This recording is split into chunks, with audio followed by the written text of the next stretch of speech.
हाँ जी, so hi everyone, very good evening. कैसे हैं सभी लोग। आज जरा ये टॉपिक चेंज कर लिया, हम लोगों को पढ़ना है इलेक्ट्रोकेमिस्ट्री, है ना। आज स्टार्ट होने वाला है आज स्टार्ट करेंगे अपन लोग इलेक्ट्रोकेमिस्ट्री, है ना। आप लोगों ने अपनी साइड से स्टैटिस्टिकल ओवर कर लिया क्या, बताइएगा प्लीज़। स्टैटिस्टिकल आपकी साइड से ओवर है क्या? हाँ भी, इसे तो मैं आराम से बाद में चेंज कर दूँगी। ये है इलेक्ट्रोकेमिस्ट्री और आपका लेक्चर है, अरे एक सेकेंड, लेक्चर है आपका 01, करेक्ट है ना।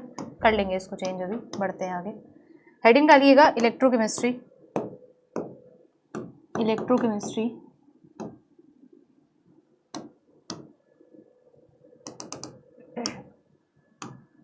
पुराना कितना लोग एक बार रिवाइज करके आए हैं स्टैटिस्टिकल को, मतलब खत्म करके आए हैं अपनी साइड से? हाँ भाई,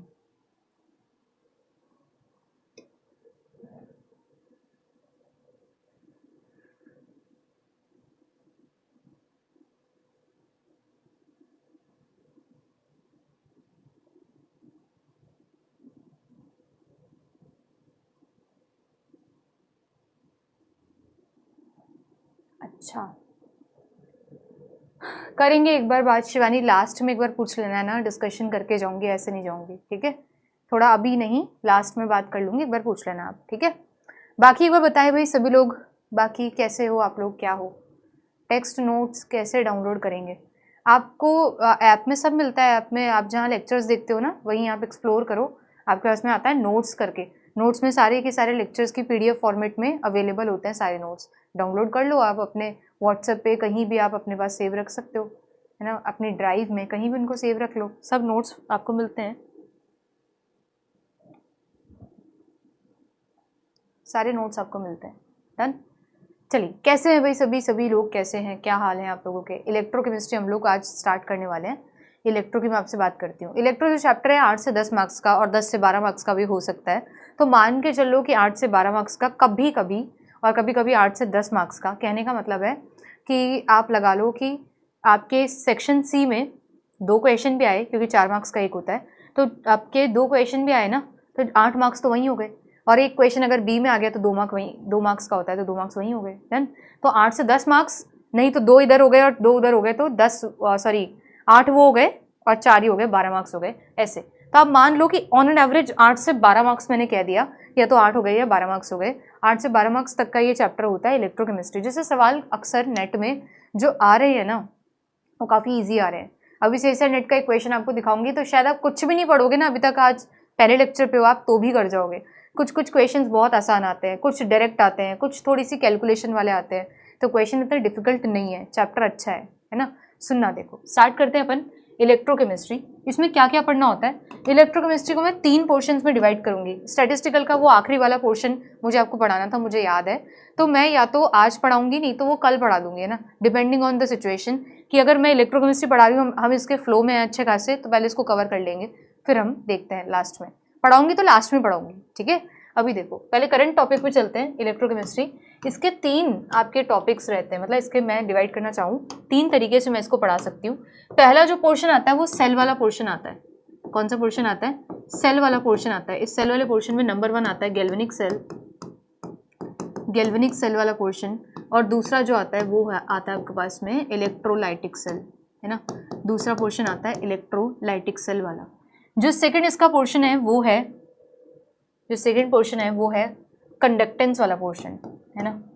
कंडक्टेंस वाला पोर्शन है, सेकंड पोर्शन में आता है कंडक्टेंस, है ना। और जो तीसरा पोर्शन है वो है टाइट्रेशंस, ठीक है, कि कुछ टाइट्रेशंस आती हैं और कुछ मिसलिनियस टॉपिक्स आते हैं, है ना। कुछ मिक्स टॉपिक्स आते हैं, मिसलिनियस टॉपिक्स कह सकती हूँ, छोटे मोटे और थोड़े मिसलिनियस टॉपिक्स यहाँ से इन्वॉल्व होते हैं। डन। ऐसे करके पूरे चैप्टर डिवाइडेड है।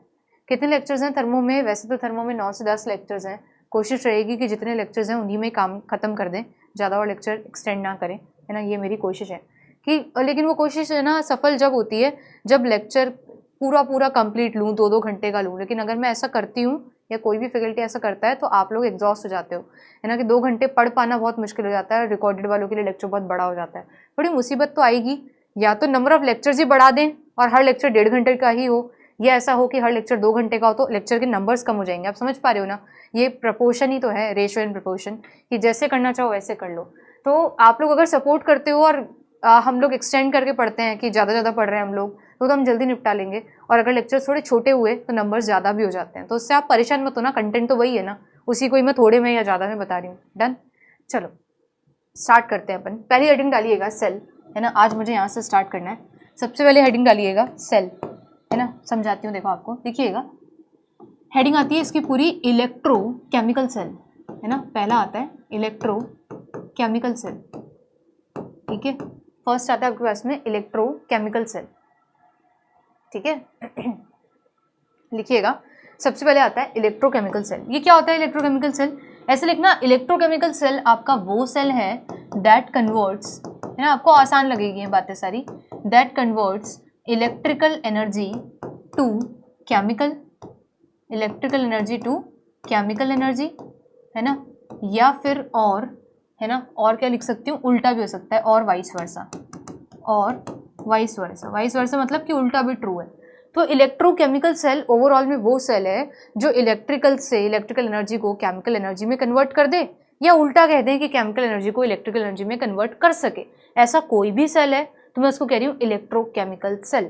अच्छा देखो, अब एक बात बताओ, ये इलेक्ट्रोकेमिकल सेल के भी टाइप्स हैं क्या? मैंने कहा इसके 2 टाइप होते हैं, एक आता है गैल्वेनिक सेल, गैल्वेनिक सेल, और एक आता है इलेक्ट्रोलाइटिक सेल, एक आता है इलेक्ट्रोलाइटिक सेल। इसके 2 पोर्शंस होते हैं, एक होता है गैल्वेनिक सेल और एक होता है इलेक्ट्रोलाइटिक सेल। अब देखो, पहली बात तो यही समझ नहीं आई कि इलेक्ट्रिकल एनर्जी क्या, केमिकल एनर्जी क्या, समझ नहीं आ रही। अरे इलेक्ट्रिकल एनर्जी मतलब जहाँ पे इलेक्ट्रॉन्स चले, जैसे एक वायर है, वायर में करंट चला तो आप बोलते हो कि इलेक्ट्रिसिटी बनी। वायर में करंट चल रहा है, सपोज आगे जाके कोई भी कुछ भी ले लो, बल्ब है और वो ग्लो कर गया, तो आप बोल रहे हो ये बल्ब इसलिए ग्लो करा क्योंकि इस वायर में इलेक्ट्रिकल एनर्जी हुई, मतलब इलेक्ट्रिसिटी चली। तो कभी भी इलेक्ट्रिकल एनर्जी हम वर्ड यूज करते हैं उसका मतलब है इलेक्ट्रॉन्स का चलना, करेक्ट है, तो बोलना डन। अगर इलेक्ट्रॉन्स का चलना मतलब इलेक्ट्रिकल एनर्जी हम बना पा रहे हैं, डन। उसको मैं कन्वर्ट कर दूं उस इलेक्ट्रिकल एनर्जी को केमिकल एनर्जी में। अरे केमिकल एनर्जी क्या होता है, कोई बता सकता है, डिफाइन कर सकता है what is chemical energy? Chemical energy को डिफाइन अगर थोड़ा सा मुझे करना हो तो मैं आपको ऐसे समझाऊंगी कि मान लो अपन लैब में जाते थे, ए होता था और इसमें कोई भी बी मिलाते थे, करेक्ट है। प्रोडक्ट फॉर्मेशन आपको कैसे समझ में आता था कि प्रोडक्ट बन गया, कोई बता सकता है? प्रोडक्ट फॉर्मेशन आप कैसे समझते थे कि प्रोडक्ट बना है?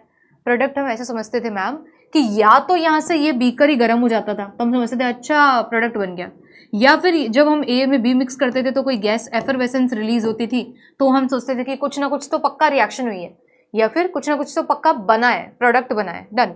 तो कभी भी प्रोडक्ट बनता है, दैट इज ये कोई भी इंडिकेशन आपको मिलते हैं, इनसे आपको पता चलता है कि प्रोडक्ट बन चुका है, प्रोडक्ट का फॉर्मेशन हो चुका।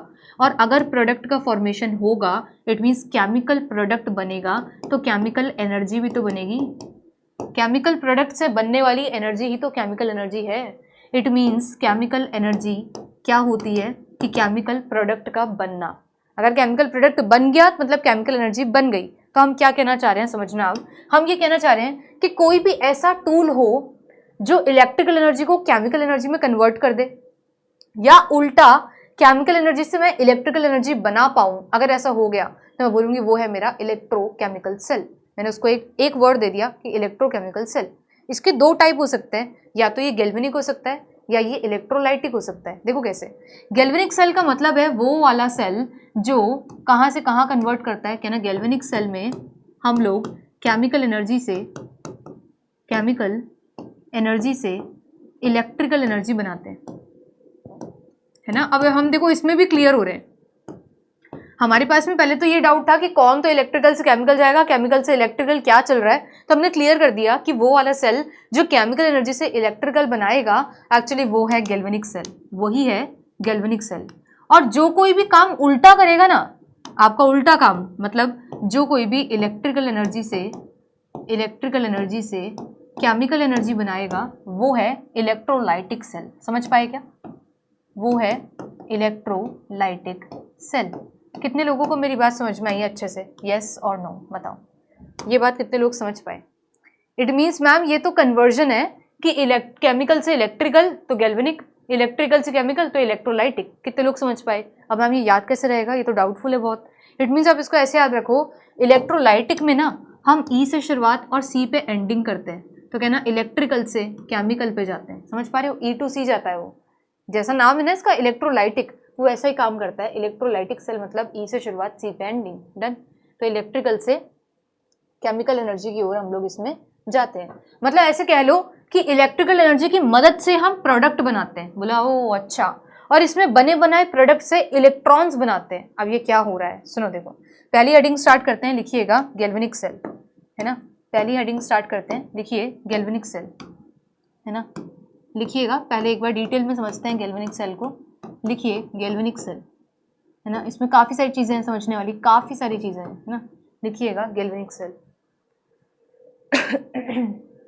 समझते हैं एक बार अच्छे से। लिखिए गैल्वेनिक सेल। देखो गैल्वेनिक सेल ऐसे होता है कि लेट सपोज इसमें दो बीकर होते हैं, एक बीकर यहाँ होता है, एक बीकर यहाँ होता है, डन है। दो बीकर्स हैं और इन बीकर्स में आपके पास में एक मेटल का ऐसे प्लेट है, मेटल का एक प्लेट है, प्लेट, ठीक है। यहाँ पे भी मेटल का एक प्लेट है ऐसे। इन मेटल प्लेट्स को ही हम लोग ना इलेक्ट्रोड्स कहते हैं। इन मेटल प्लेट्स को ही, छोटी छोटी सी टर्म्स आएंगी, जो आपको पता है तो बहुत अच्छी बात है, और अगर आपको नहीं पता है तो भी आप साथ साथ भी मेरे लिख सकते हो। इनको कहा जाता है इलेक्ट्रोड्स। क्या होती है इलेक्ट्रोड्स, मैं आपको समझा रही हूँ। इलेक्ट्रोड्स का मतलब है, वैसे तो देखो ये बहुत बेसिक बात है, मान लो कि ये तो मैं अभी तक जो कुछ लेक्चर्स पढ़ाऊंगी वो बिल्कुल वैसे होंगे जैसे मैं जैम में पढ़ा रही हूँ, है ना। बिल्कुल वैसे होंगे वो पोर्शन जैसे कि मैं जैम में पढ़ा रही हूँ। रीज़न बीइंग कि ये बेसिक है और बेसिक सब जगह सेम ही रहता है, चाहे वो जैम हो चाहे वो नेट हो। तो अभी कुछ पोर्शन बहुत बेसिक चल रहा है, अगर आपको बेसिक बढ़िया है ना तो अच्छी बात है, आप जल्दी समझ जाओगे। और नहीं भी बढ़िया तो एक एक चीज़ मैं लिखती हुई समझा रही हूँ। देखो कैसे मैंने लिखा इलेक्ट्रोड्स। इलेक्ट्रोड्स का मतलब है मेटल सरफेस, मेटल का वो सरफेस जहाँ पे रिएक्शन होती है। Metal surface where reaction happens. बस सिंपल बात है कि जहाँ रिएक्शन होती है उस मेटल सरफेस को हम लोग कहते हैं इलेक्ट्रोड्स, डन। ये हम जानते हैं कि इलेक्ट्रोड क्या होता है, ठीक है। तो मैंने कहा मेरे पास में दो इलेक्ट्रोड्स है, एक ये है एक ये है। इस इलेक्ट्रोड को लेट से कि मैंने जिंक मेटल का ले लिया और इसको मान लो कि मैंने कॉपर का ले लिया, तो मैंने दो इलेक्ट्रोड्स ले लिए, one of is zinc and one of is copper. मैंने दो इलेक्ट्रोड्स यहाँ पे डन ले लिए। अब आगे सुनो, इलेक्ट्रोड्स कभी भी हवा में नहीं लिए जाते। इट मीन्स जब भी आप कोई भी ऐसा मेटल सरफेस लेते हो और चाह रहे हो कि रिएक्शन होए तो वो हवा में नहीं होगा। इट मीन्स यहाँ पे एक सोल्यूशन चाहिए। एक सोल्यूशन में इस इलेक्ट्रोड को मैं डिप करूंगी और ये सोल्यूशन कौन सा होगा, कहना जो मेटल ले रहे हो उसी का ही सॉल्ट ले लो। तो मैंने कहा यहाँ पे मैंने ZnSO4 ले लिया, लेट्स सपोज, और यहाँ पे मैंने कॉपर लिया है ना, कॉपर लिया है, तो आप मान लो कि मैंने यहाँ कॉपर सल्फेट ले लिया, CuSO4 ऐसे। इट मीन्स मैंने ZnCl2 कोई भी ले सकते हो। तो मैंने कहा मैंने यहाँ पे दो कोई इलेक्ट्रोलाइट्स ले लिए। अब मैंने एक वर्ड यूज़ करा इलेक्ट्रोलाइट्स, ये क्या होते हैं, तो कहना इलेक्ट्रोलाइट्स एक टर्म आई है ना, इलेक्ट्रोलाइट्स। इलेक्ट्रोलाइट्स वीक स्ट्रॉन्ग कुछ भी हो सकता है, इसका मतलब है इलेक्ट्रोलाइट्स हमारे पास में एक तरीके का एक सॉल्ट होता है ना, आप कह सकते हो एक तरीके का सॉल्ट होता है जो डिसोसिएट होता है इनटू आयंस। अब इसको लिखवाना बहुत वो लगता है, समझते हो आप, जो डिसोसिएट होगा, डिसोसिएट्स इनटू आयंस। अब डिपेंड करता है कि ये डिसोसिएट बहुत ही स्ट्रॉन्ग तरीके से होता है या वीक। तो इसी बेसिस पे दो टाइप के इलेक्ट्रोलाइट्स हो जाते हैं, या तो स्ट्रॉन्ग इलेक्ट्रोलाइट या वीक इलेक्ट्रोलाइट। स्ट्रॉन्ग वो जो कंप्लीट टूटेगा, वीक वो जो कंप्लीट नहीं टूटता, डन। तो एक आपका ऐसा आयनिक कंपाउंड जो कंप्लीटली आयंस में टूट जाए, अब कंप्लीटली नहीं, जो आयंस में टूट जाए, कंप्लीट टूट गया तो स्ट्रॉन्ग है, नहीं टूटा तो वीक है, डन। ये भी आप समझते हो, है ना। तो इसको बोलना आयनिक कंपाउंड, सॉल्ट से भी बेटर आप इसको लिख सकते हो, कोई भी ऐसा आयनिक कंपाउंड, कोई भी ऐसा आयनिक कंपाउंड। क्योंकि अगर मैंने सॉल्ट लिखा तो CH3COOH भी तो एक इलेक्ट्रोलाइट की तरह एक्ट कर सकता है ना। अब ये सॉल्ट तो नहीं है तो एसिड है, आप ये बोलोगे। इट मीन्स मेरे को लिखना चाहिए कि ionic compound that dissociates into ions, done. अब आगे सुनना, देखो ये तो हुई है इलेक्ट्रोलाइट। तो मैंने कहा मैंने यहाँ पे एक ZnSO4 ले लिया और यहाँ पे CuSO4 ले लिया, दो टाइप के मैंने इलेक्ट्रोलाइट्स ले रखे। आगे सुनो, अब क्या हुआ, इनको कनेक्ट करने के लिए कुछ तो करना पड़ेगा ना। तो मैंने कहा इन दोनों इलेक्ट्रोड्स को मैंने ऐसे कनेक्ट किया एक बल्ब से, है ना, एक बल्ब से। और मैंने अभी तक स्विच कुछ भी ऑन नहीं करा, है ना। कहाँ से करूँ, मैंने सिर्फ इन इलेक्ट्रोड्स को कनेक्ट करा और एक कंडक्टर बीच में लगा दिया। लेट सपोज कि अभी के लिए मैंने कोई बल्ब लगा दिया, डन है। अब सुनो, देखो क्या हुआ। अब क्या हुआ, अब मैं आपको एक एक पोर्शन समझाती हूँ। ये वाला जो पोर्शन है, ये वाला, इसे हम लोग एनोड कहते हैं, एनोड। और ये वाला जो पोर्शन होता है इसको हम लोग कैथोड कहते हैं। क्या कहते हैं, कैथोड। दो पोर्शन होते हैं, एनोडिक पोर्शन या एनोडिक कंपार्टमेंट और उधर वाला होता है कैथोडिक कंपार्टमेंट, 2 पोर्शंस होते हैं। डन। अब देखो एक चीज कभी नहीं बदलेगी और कभी भी नहीं बदलेगी कि जब भी एनोड आएगा ना, एनोड पे हमेशा ऑक्सीडेशन होगा, always, for always. Anode word से आपको पता होना चाहिए कि एनोड पे ऑक्सीडेशन होता है। अच्छा, अब अगर ऑक्सीडेशन आ गया तो ऑक्सीडेशन आप लोग समझते थे बचपन की क्लासेस से कि ऑक्सीडेशन का मतलब क्या होता है। क्या ना, ऑक्सीडेशन का मतलब है increase in oxidation state, increase in oxidation state, या तो ऐसे समझ लो। और बचपन में तो ऐसे पढ़ते थे कि ऑक्सीडेशन का मतलब होता है कि ऑक्सीजन का एडिशन, है ना, वो भी ऑक्सीडेशन होता था। रिमूवल ऑफ हाइड्रोजन, वो भी ऑक्सीडेशन होता था, या फिर इंक्रीज इन ऑक्सीडेशन स्टेट। अभी के लिए बेटर आपको समझाऊंगी कि आप इलेक्ट्रॉन्स के टर्म्स में समझो, और इलेक्ट्रॉन्स के टर्म्स में हम लोग कहते हैं कि इंक्रीज इन ऑक्सीडेशन स्टेट को हम लोग ऑक्सीडेशन कहते हैं। क्या क्लियर है ये आपको?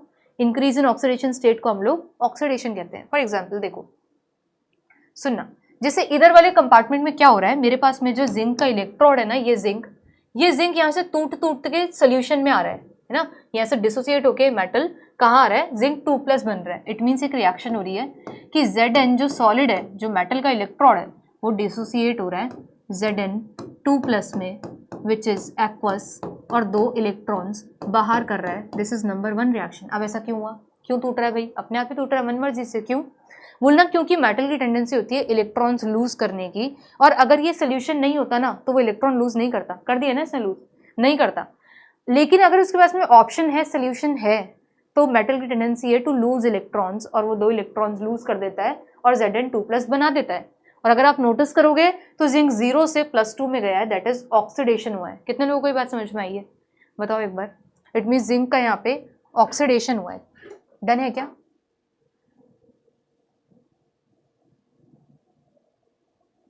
बोलिएगा भाई एक बार। कितने लोग मेरी बात समझ पाए कि जिंक का यहाँ से ऑक्सीडेशन हुआ है? डन है क्या यहाँ तक बात?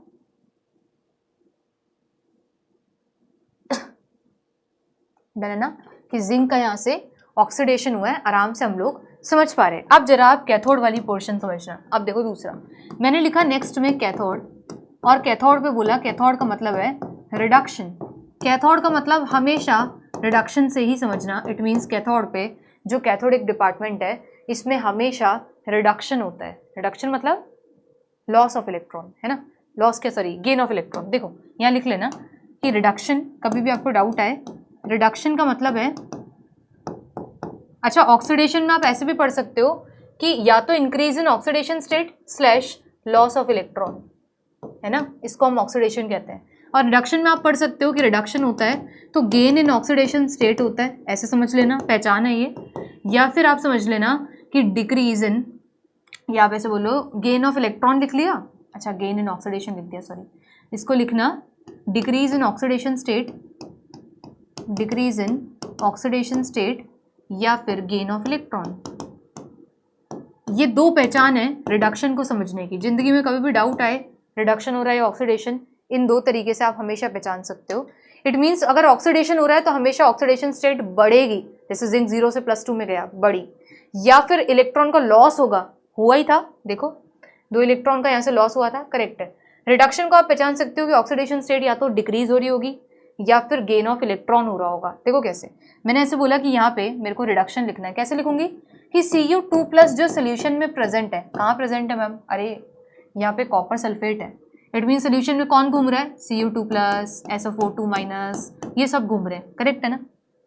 आप सुनो, जो 2 इलेक्ट्रॉन इस जिंक ने लॉस करे थे ना, ये 2 इलेक्ट्रॉन्स इस इलेक्ट्रोड पर चढ़ जाएंगे, यहाँ से इस पूरे इलेक्ट्रोड पर चढ़ जाएंगे 2 इलेक्ट्रॉन्स, और क्या बोलेंगे, इस पूरे इलेक्ट्रोड को चार्ज दे देंगे माइनस का। ऐसे लिख दूं क्या, it means anode negatively charge है। बोला अच्छा, अब देखो ये 2 इलेक्ट्रॉन्स यहाँ से चलते हुए उस साइड जाएंगे, और जब ये यहाँ से पास होंगे तो ये बल्ब ग्लो करने लग जाएगा। ठीक है, ये बल्ब जैसे इलेक्ट्रॉन्स आए तो बल्ब ग्लो करने लग जाएगा, और ये इलेक्ट्रॉन्स आगे की ओर चलने लग जाएंगे और इस इलेक्ट्रोड के पास आएंगे। जब ये इलेक्ट्रोड के पास आ रहे हैं तो सोल्यूशन में प्रेजेंट है Cu2+, और वो क्या देखेगा, अरे 2 इलेक्ट्रॉन्स आ रहे हैं, तो देखो क्या होगा, Cu2+ 2 इलेक्ट्रॉन को देख के उनको एक्सेप्ट कर लेगा और कॉपर सॉलिड बना लेगा। इट मीन्स जो सोल्यूशन में प्रेजेंट है Cu2+, ये आते हुए 2 इलेक्ट्रॉन्स को गेन करेगा और इसके ऊपर डिपॉजिट हो जाएगा। कितने लोगों को समझ में आया, इसके ऊपर डिपॉजिट हो जाएगा। डन है क्या? और जैसे इसके ऊपर डिपॉजिट हो जाएगा इट मीन्स सोल्यूशन से Cu2+ हट रहा है और डिपॉजिट हो रहा है कॉपर सॉलिड, डिपॉजिट हो रहा है कॉपर सॉलिड। इसका मतलब है कि यहाँ से सोल्यूशन में से Cu2+ खत्म होता जा रहा है और डिपॉजिट हो रहा है एस कॉपर सॉलिड। तो मैं ऐसे कह दूँ क्या कि ये रिडक्शन है? कहना हाँ, क्योंकि 2+ से 0 में आ रहे हैं। डिक्रीज इन ऑक्सीडेशन स्टेट कहो या कहो गेन ऑफ इलेक्ट्रॉन, 2 इलेक्ट्रॉन का गेन है, ये भी क्या है? रिडक्शन। ये क्या था? ऑक्सीडेशन। कितने लोगों को क्लियर है? हाँ भाई, दोनों बातें कितने लोगों को समझ में आ गई अच्छे से कि अच्छा एक तो रिडक्शन है, एक ऑक्सीडेशन है। कैथोड पे हमेशा रिडक्शन दिख रहा है ना, और एनोड पे हमेशा ऑक्सीडेशन दिख रहा है। क्या ये डन है क्या? डन। अब आगे सुनिएगा, अगर इन दोनों रिएक्शंस को मैं मर्ज कर दूं तो, इन दोनों रिएक्शंस को ऐड कर दूं तो इट मीन्स ये जो नंबर 1 रिएक्शन थी और ये जो नंबर 2 रिएक्शंस है, इन दोनों को मैं जोड़ दूं तो, क्या ना, जोड़ दोगे तो 2 इलेक्ट्रॉन से 2 इलेक्ट्रॉन कैंसिल हो जाएंगे। मैम ये वाला पोर्शन इसी में जुड़ता है, इट मीन्स मुझे लिखना चाहिए Zn solid plus Cu2+ aqueous is giving you Cu solid plus में Zn2+ एक्वस। ये मुझे लिखना चाहिए। देखो भाई देखो, ये मेरी एक पूरी की पूरी रिएक्शन आ गई, इसको कहा जाता है फुल सेल रिएक्शन। कितने लोगों को समझ में आ रहा है? ये आ गई एक फुल सेल रिएक्शन, है ना। ये आ गई आपके पास में एक फुल सेल रिएक्शन, ये आ गई एक पूरी सेल रिएक्शन, फुल सेल। ये आ गई फुल सेल रिएक्शन, पूरी गैल्वेनिक सेल की ये आ गई फुल सेल रिएक्शन। बोला डन। अच्छा ये फुल सेल है तो ये क्या थी? ये हाफ सेल थी। कौन सी हाफ सेल? एनोडिक हाफ, कैसे बोल सकती हूँ? Oxidation half cell reaction. अच्छा ये क्या थी? तो बोलूँगी ये थी रिडक्शन की हाफ सेल। इट मीन्स ये दोनों जो रिएक्शंस है ये हाफ सेल थी, है ना। ये भी हाफ सेल रिएक्शन है, ये भी हाफ सेल थी, और ये भी एक हाफ सेल रिएक्शन है।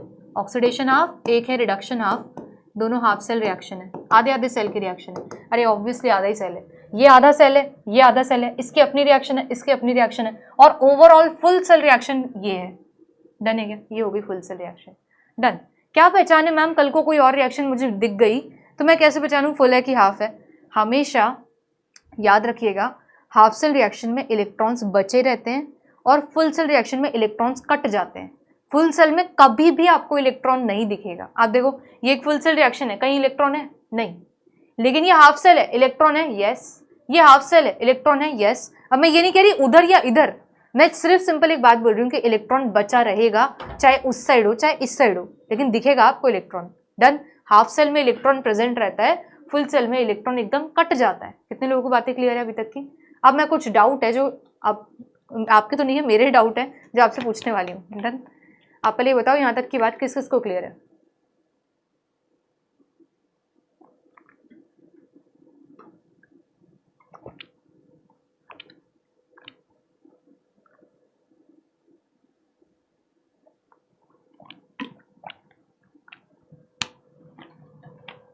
यहाँ तक की बात कितने लोगों को क्लियर है?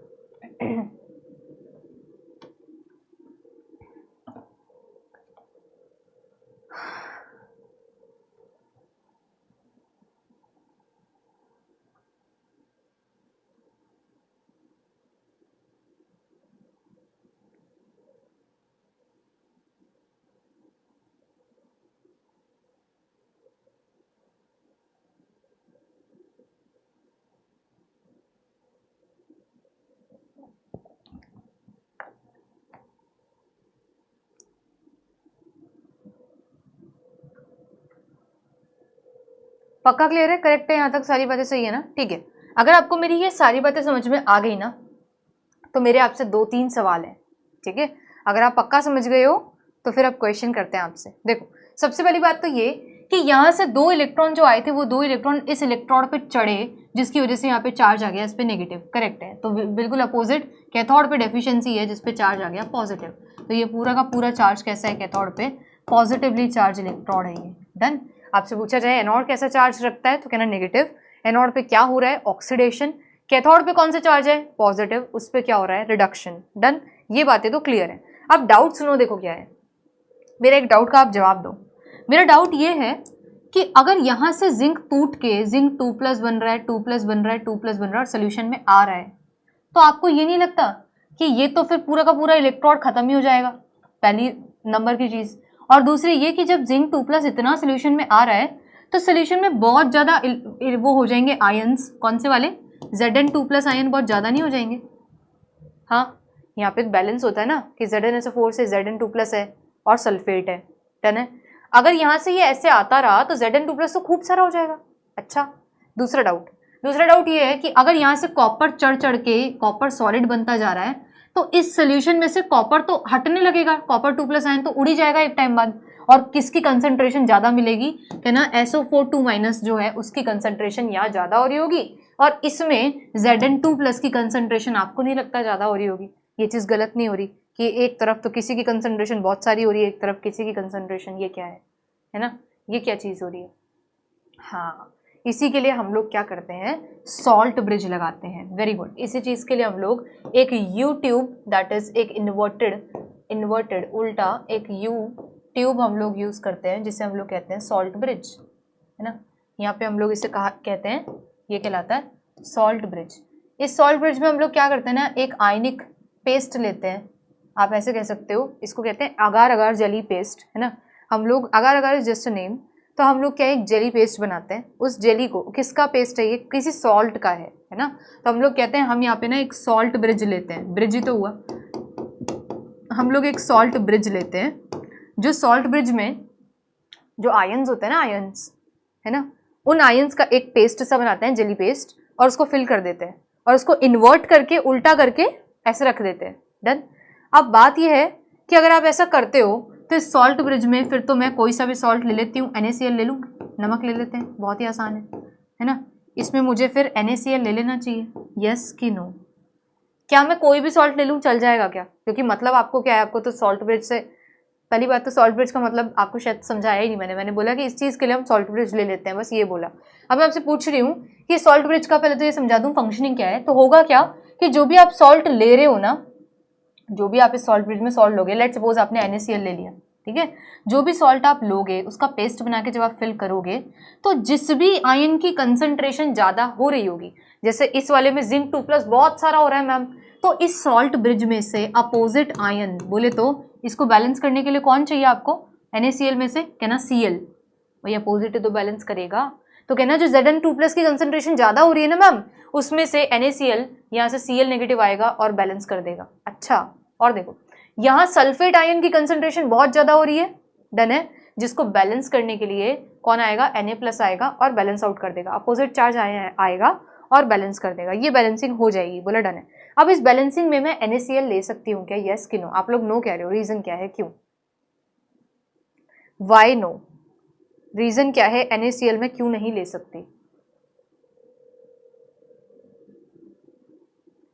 इसमें मैं नमक NaCl क्यों नहीं ले सकती, बताओ। NaCl ले लो, बैलेंसिंग हो जाएगी, अपोजिट आयंस जाएंगे और बैलेंस कर देंगे, ठीक तो है। सॉल्ट ब्रिज में सॉल्ट लेने से मतलब है, NaCl ले लेते हैं, क्यों नो, नो तो कह रहे हो, रीजन भी तो बता दो, वाई नो।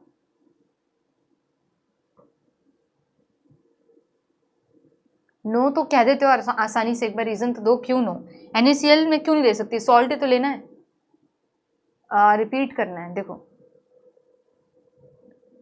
उसका ऑक्सीडेशन नंबर Cu से लेस है, नहीं तो ऑक्सीडेशन नंबर से क्या फ़र्क पड़ने लगा, बैलेंसिंग ही तो करनी है। Inert electrolyte should be use, तो ये इनर्ट नहीं है क्या अपशगुन होगा, अरे भाई अपशगुन क्यों होगा, वही तो पूछ रही हूँ कि अपशगुन क्यों होगा, रीज़न क्या है अपशगुन का। अपशगुन इसलिए होगा मैम क्योंकि आप वही इलेक्ट्रोलाइट यहाँ पे चूज करते हो जिनकी वेलोसिटी या जिनकी कह सकते हैं मोबिलिटी, आयंस के लिए आयनिक मोबिलिटी जिनकी बराबर हो। अगर आप एक क्लोराइड आयन लोगे और एक Na+ आयन लोगे, इनकी मोबिलिटी दैट इज भागने की क्षमता, इनकी आयनिक मोबिलिटी बराबर नहीं होती। एक अगर बहुत स्पीडली भागता है, देखो जितना छोटा आयन होता है वो उतना स्पीडली भागता है, तो हम कहते हैं कि इनकी ऐसे आयन्स लो जिनकी आयनिक मोबिलिटी कंपेरेबल हो।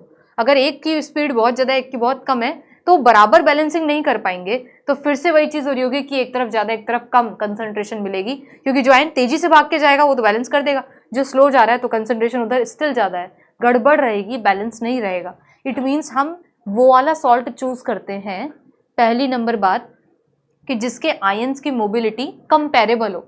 NaCl में Na और Cl की मोबिलिटी कंपेरेबल नहीं होती, इसलिए हम इसको नहीं लेते। एक तो रीज़न ये है इसको ना लेने का, है ना, एक तो रीज़न ये है कि इसको ना लेने का।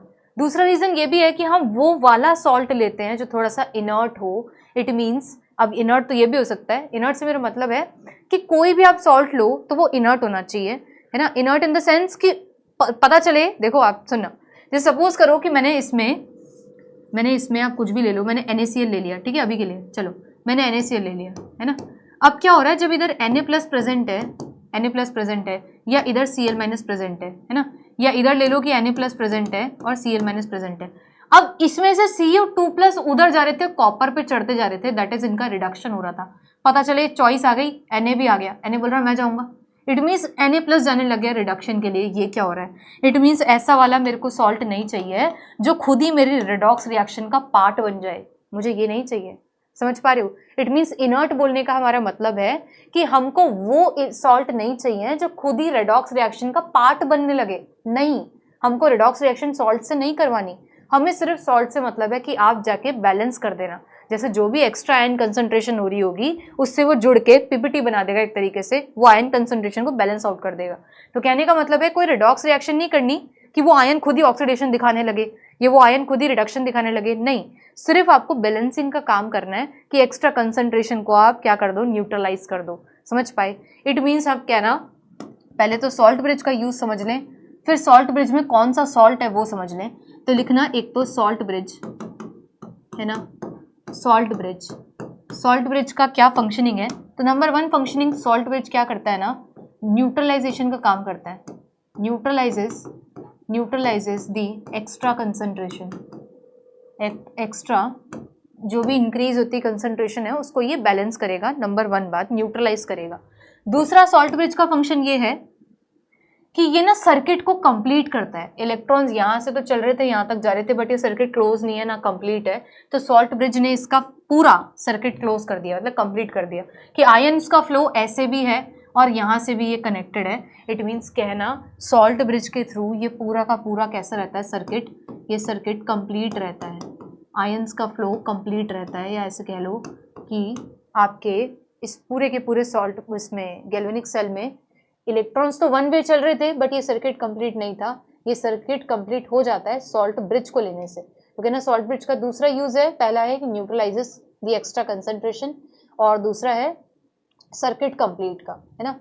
और कोई इसकी बात सॉल्ट ब्रिज की, एक लिक्विड जंक्शन पोटेंशियल के लिए भी चीज़ आती है, लेकिन वो मैं अभी नहीं पढ़ाऊंगी क्योंकि लिक्विड जंक्शन पोटेंशियल इस केस में हो ही नहीं सकता। जंक्शन पोटेंशियल हम तब बात करते हैं जब बीच में कोई, जैसे एक ही कंपार्टमेंट हो, करूंगी जब बात करनी है मुझे, तो एक ही कंपार्टमेंट हो तो आयंस इकट्ठे होने लगते हैं, तो वहाँ जंक्शन पोटेंशियल क्रिएट होने लगता है, वहाँ भी हम सॉल्ट ब्रिज का यूसेज कर सकते हैं, बट वो आगे समझाऊंगी, है ना।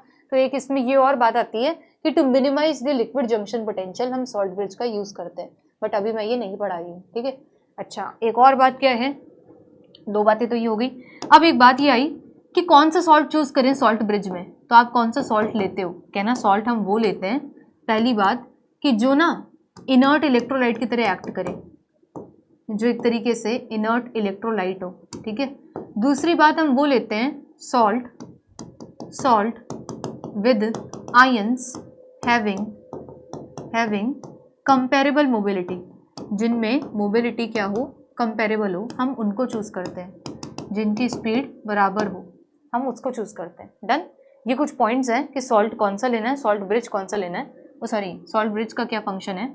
और इसी के साथ अगर एग्जाम्पल आपको देखने हो तो हम इसमें KCl ले सकते हैं, है ना, NH4NO3 ले सकते हैं, NH4Cl भी ले सकते हैं, ऐसे करके एक्सेट्रा। ये कुछ कॉमन सॉल्ट ब्रिज के हैं जिनको आप लेते हो। डन। NaCl नहीं ले सकते, रीजन मैंने आपको बता दिया है। डन है ना, करेक्ट है। चले आगे।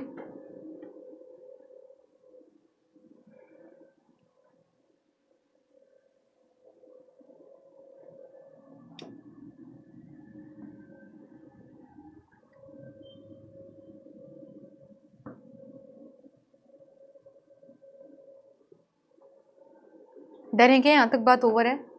चलूँ मैं आगे। तो ये कुछ कॉमन बातें थी सॉल्ट ब्रिज की, या सॉल्ट ब्रिज में जो आप सॉल्ट ले रहे हो उसकी, है ना।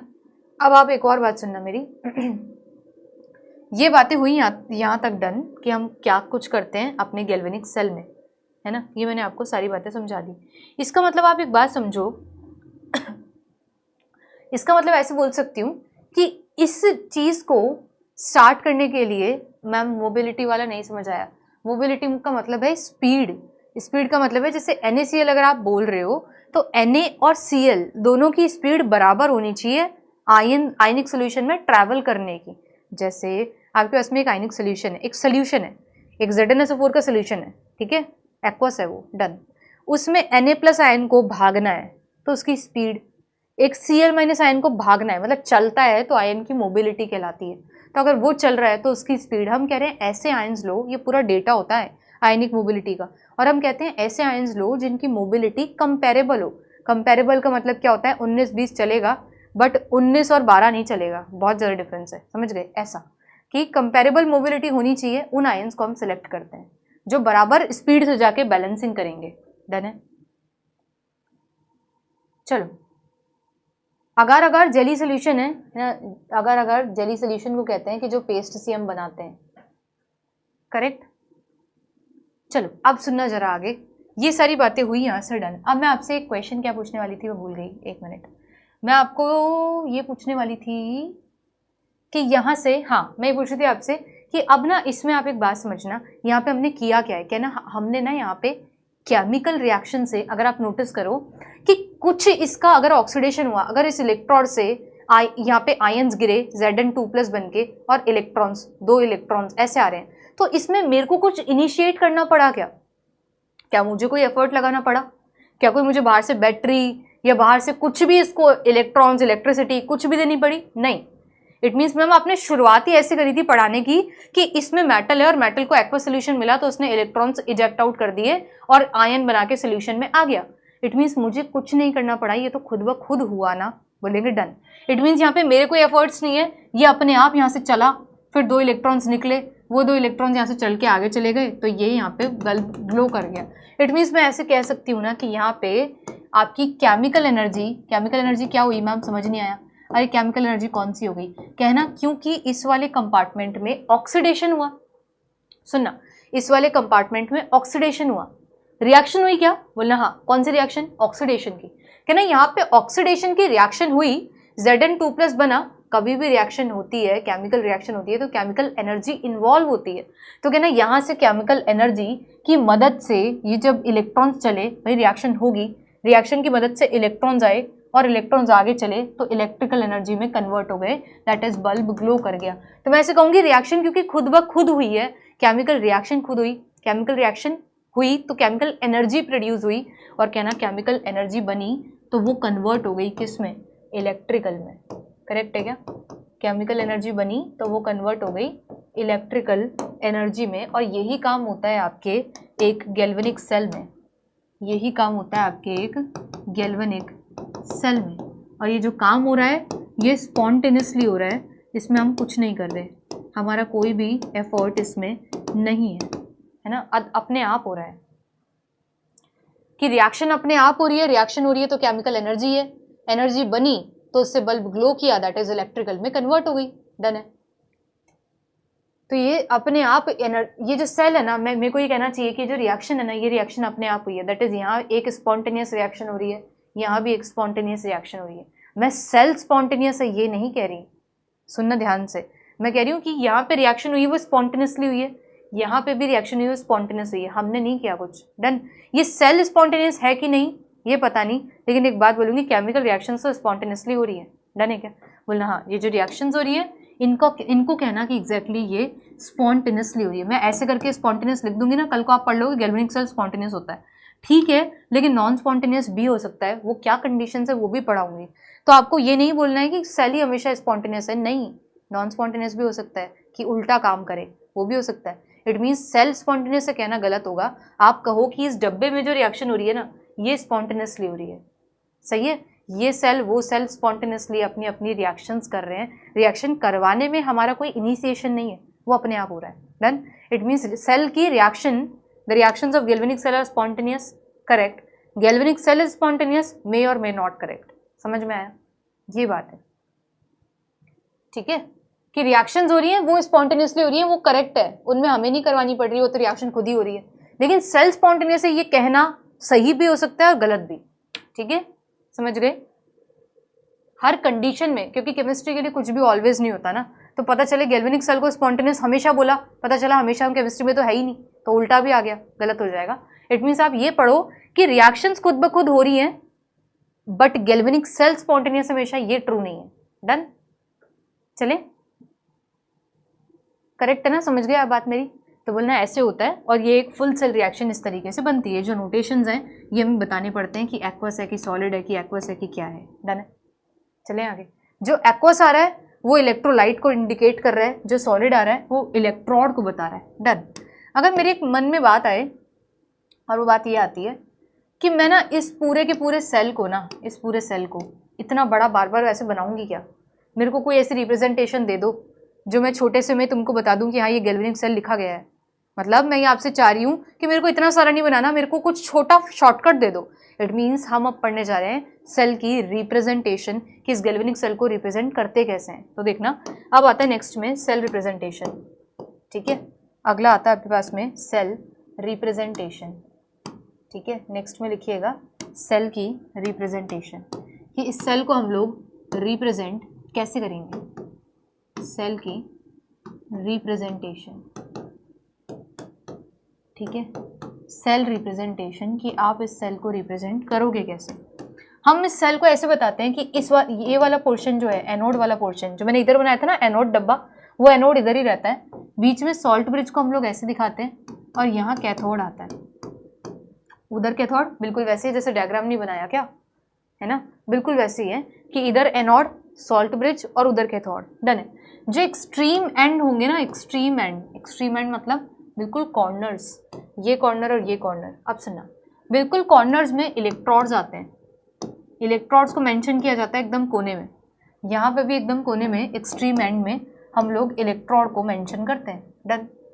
फिर हम एक ऐसा स्लैश लगाते हैं, इलेक्ट्रोलाइट को मेंशन करते हैं। डन। फिर हम ये डबल स्लैश लगाते हैं, सॉल्ट ब्रिज को बताते हैं, और इस सॉल्ट ब्रिज के फिर से नज़दीक इलेक्ट्रोलाइट को हम लोग मेंशन करते हैं, और फिर से ये ऐसे लगाते हैं। डन। ये हो गया आपके पास में पूरा का पूरा सेल रिप्रेजेंटेशन। डन है क्या? ये हो गया पूरा का पूरा सेल रिप्रेजेंटेशन। समझ में आया? ये हो गया पूरे सेल का रिप्रेजेंटेशन, जहां हम एक्सट्रीम एंड्स में इलेक्ट्रोड, फिर पास में इलेक्ट्रोलाइट और बीच में सॉल्ट ब्रिज, इस तरीके से कनेक्ट करते हैं।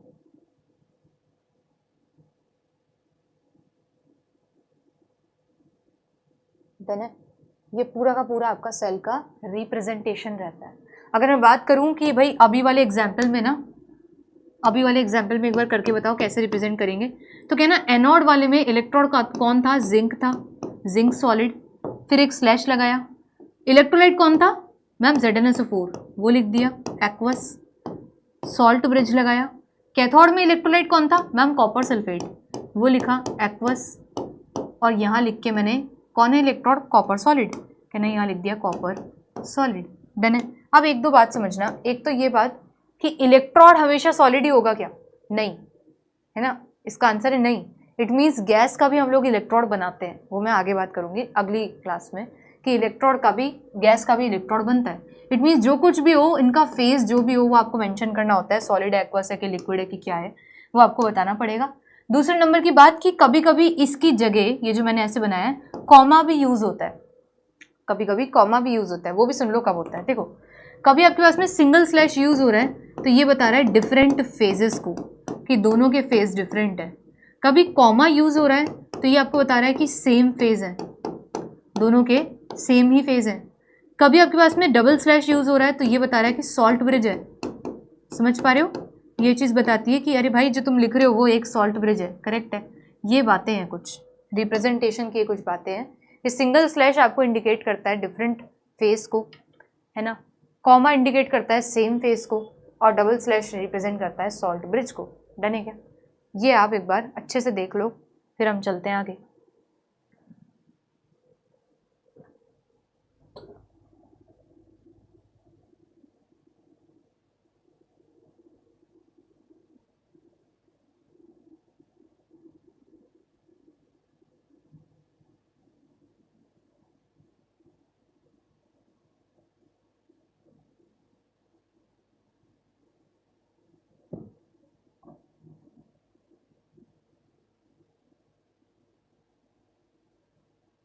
चलिए डन है यहाँ तक। ये कब कब कॉमा आएगा, कब सिंगल आएगा, ये कौन बताएगा? मैं ही बताऊंगी आगे एग्जाम्पल्स में आपको।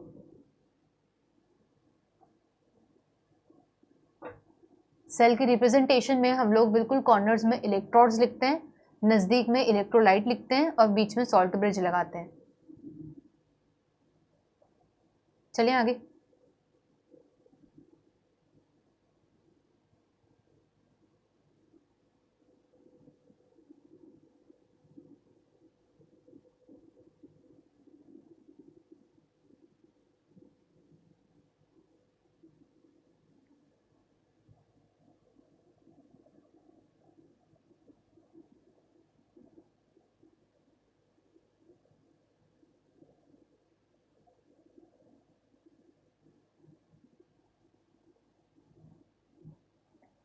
चलो यहाँ तक तो डन है। अब हम आगे बढ़ते हैं ना, ये सारी बातें तो डन है, समझ गए आप मैं क्या कह रही हूँ। अब सुनो, इसके गैल्वेनिक सेल में क्या है कि डाउट रहता है, साइन में डाउट रहता है ना, और ये डाउट रहता है कि एनोड पे क्या था, है ना, किस में क्या था।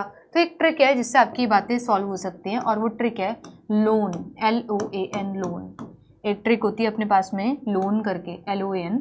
इसका मतलब है कि L का मतलब होता है लेफ्ट साइड, लेफ्ट साइड, जो भी लेफ्ट साइड है किसमें, किसके लिए, गैल्वेनिक सेल के लिए है। गैल्वेनिक सेल को याद रखने के लिए है कि लेफ्ट साइड में हमेशा कौन होगा, ऑक्सीडेशन हो रहा होगा। लेफ्ट साइड में हमेशा ऑक्सीडेशन हो रहा होगा, और ऑक्सीडेशन का मतलब होता है एनोड, ठीक है। और यहाँ पे एनोड पे साइन क्या है, नेगेटिव। एनोड पे साइन क्या है, नेगेटिव। एक पोर्शन आपको याद दिला दिया तो दूसरा तो अपने आप ही हो जाएगा, डर है ना। एक अगर याद आ गया तो दूसरा अपोजिट ही तो करना है। अगर आपको ये पता चल गया कि अच्छा लेफ्ट वाली साइड जो थी एकदम, जो हमारी ऐसे में खड़ी हूँ, जो हमारी एकदम लेफ्ट साइड है, वो लेफ्ट साइड पे ऑक्सीडेशन हो रहा है, वो एनोड है और एनोड पे नेगेटिव चार्ज है, ये गैल्वेनिक सेल के लिए है। तो ऑब्वियसली आप दूसरी साइड तो कर ही लोगे कि इधर जो था वो कैथोड था, उस पर रिडक्शन था, और वो कैथोड है और उस पर साइन पॉजिटिव है, एकदम अपोजिट कर देना, खत्म कहानी, डन है ना। तो एक आपको ध्यान रहेगा, कभी भी आप कंफ्यूज हो रहे हो, भूल रहे हो, साइन नहीं समझ आ रहा हो, तो इसके लिए याद रखना कि लोन, और कहते हैं कि लोन का मतलब है left side oxidation, anode negative. आपको हमेशा क्लियर हो जाएगा कि क्या था, है ना। साइन भी क्लियर हो जाएगा। अक्सर लोगों को जो डाउट आता है वो साइन में ही आता है। देखो लोन से भी अच्छा मेरे को याद ऐसे रहता है कि क्योंकि यहाँ से जिंक 2+ बन के सोल्यूशन में गिरा था, 2 इलेक्ट्रॉन इस पर चढ़े थे और यहाँ से गए थे, इसका मतलब ये है कि इस इलेक्ट्रोड पे नेगेटिव चार्ज है। मुझे तो ऐसे भी याद रहता है, जैसे भी आपको याद रहे, है ना, जैसे भी आपको याद रहे। मुझे तो ऐसे याद रहता है कि 2 इलेक्ट्रॉन सोल्यूशन में आए तो वो चढ़ के उधर चले गए, इट मीन्स 2 इलेक्ट्रॉन यहाँ से जा रहे हैं, है ना, यहाँ से चढ़ के इस इलेक्ट्रोड पे, इसलिए ये थर्ड इलेक्ट्रॉन नेगेटिवली चार्ज है। मुझे तो याद रहता है, आपको डाउट कभी भी रहे, कभी भी किसी को भी डाउट आ सकता है, तो याद रखना लोन को, है ना, उससे क्लियर हो जाएगा कि एनोड पे नेगेटिव चार्ज है। चलिए आगे। ये सारी बातें यहाँ से डन है, एकदम क्लियर है ना। ये सारी की सारी बातें यहाँ से देख लो आप, क्लियर है, ठीक है। एक दो सवाल मैं करती हूँ आपसे, आप मुझे बताओ।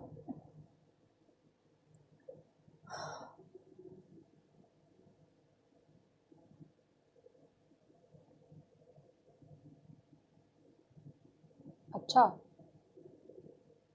इसके लिए तो अलग से एक लाइक, अरे वाह क्या बात है, मेरे कितने खुश हो गए। चलो एक बात बताओ, पता है ये साइन का चक्कर क्या है? ये साइन का चक्कर ये है कि अभी तो ये बात फिक्स है, देखो एक चीज़ कभी नहीं बदलेगी, और वो है कि एनोड पे ऑक्सीडेशन होगा। दूसरी चीज़ भी कभी नहीं बदलेगी, वो है कि कैथोड पे रिडक्शन होगा। चाहे तुम गैल्वेनिक पढ़ लो, चाहे तुम इलेक्ट्रोलाइटिक सेल पढ़ लो, ये चीज़ें नहीं बदलेंगी। जो बदलेगा ना वो साइन है। जो कन्फ्यूजन लोगों को होता है वो साइन में होता है। क्या कन्फ्यूजन है वो सुनना। कन्फ्यूजन ये है कि एनोड गैल्वेनिक में तो नेगेटिव चार्ज है, जब इलेक्ट्रोलाइटिक पढ़ेंगे ना तो एनोड पॉजिटिव हो जाएगा। और जब आप दोनों पढ़ लोगे फिर दिमाग में कन्फ्यूजन आएगा कि कौन तो नेगेटिव था कौन पॉजिटिव। तो हम याद रखेंगे कि लोन से कि भाई अच्छा गैल्वेनिक सेल में तो नेगेटिव था एनोड, बस खत्म, ठीक है। अच्छा, आपकी इस वजह से आपका लेक्चर लाइव देखने में मज़ा आता है। अच्छा और कुछ नहीं है, इतना जो पढ़ा रही हूँ वो कुछ नहीं, बस इसी वजह से जो मेहनत पे एकदम पानी फेर दिया मेरी, कह रहे हैं बस इसी लेक्चर से, बस इसी वजह से मज़ा आता है, और कुछ बात नहीं है ना। चलो बढ़े आगे। चलो चलो अब मेरे को बात याद करने दो, और क्या एक बात पूछ रही थी मैं आपसे। देखो एक बात आई थी मेरे दिमाग में आपसे पूछने के लिए, एक डाउट आया था एक्चुअली। हाँ डाउट एक है, सुनना, एक डाउट है मेरे दिमाग में, आप बताओ आंसर क्या होगा। डाउट ये है कि अगर एनोड है, ठीक है, एनोड पे मेटल लिया और मेटल लॉस करता है, ऑक्सीडेशन है, सही है, तो वहां भी तो मेटल ही है, कॉपर मेटल ही होता है ना, वो भी मेटल है, वो भी तो लॉस करना चाहिए, वो क्यों गेन है, बताओ, कोई बता सकता है what is the reason behind? अच्छे क्वेश्चंस हैं, आप बताओ मेरे को आंसर दो कि जब ये भी मेटल है, इसने तो लॉस कर दिया क्योंकि मेटल तो लॉस करता है ना, तो वो क्यों गेन कर रहा है, वो भी तो मेटल ही है फिर। दो आंसर क्या है इसका, बताओ, मैं यही हूँ, मैं बैठी हूँ, जरा बताओ आप, बताओ भाई, कौन बता सकता है? क्या सोचोगे, क्या रीजनिंग है इसके पीछे?